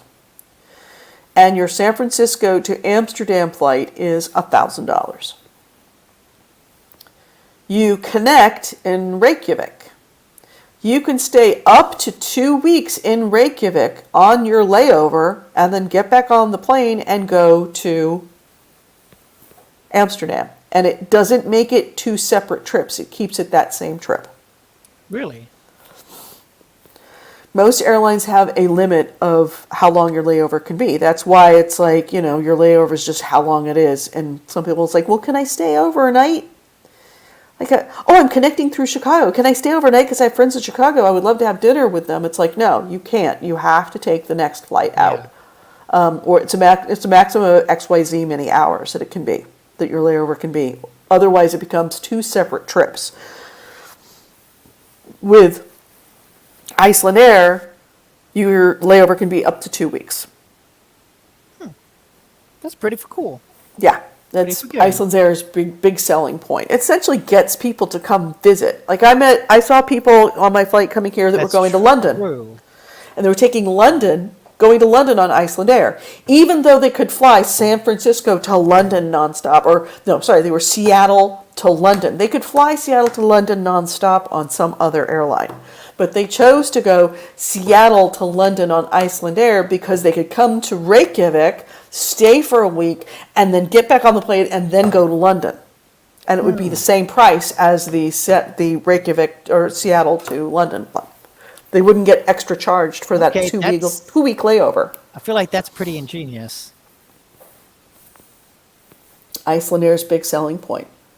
So if you ever have to make any trips and you want to make a trip and you don't have, like, you've got some time and you want to spend 4 or 5 days in Reykjavik, book it on book wherever you're going to. If you can book it on Iceland Air, book it on Iceland Air.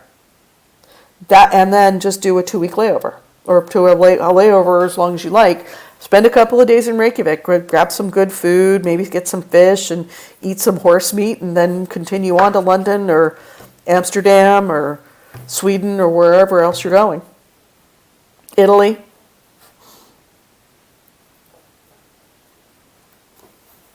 It's a good deal. All right, well, thank you to the 4 people who have stuck around. Please don't forget, hit the like and subscribe button. Thank you so much. Thank you, AC Wraith, for dropping all of the esoteric Iceland culture links. Yeah. Yeah, he's good at that. Seasons, the Reykjavik Grapevine, the National Gallery, child rearing. Reykjavik Grapevine is a lot of fun. It's a nice way to start your day. If we had news, local news, like, it's not just local news, it's national news.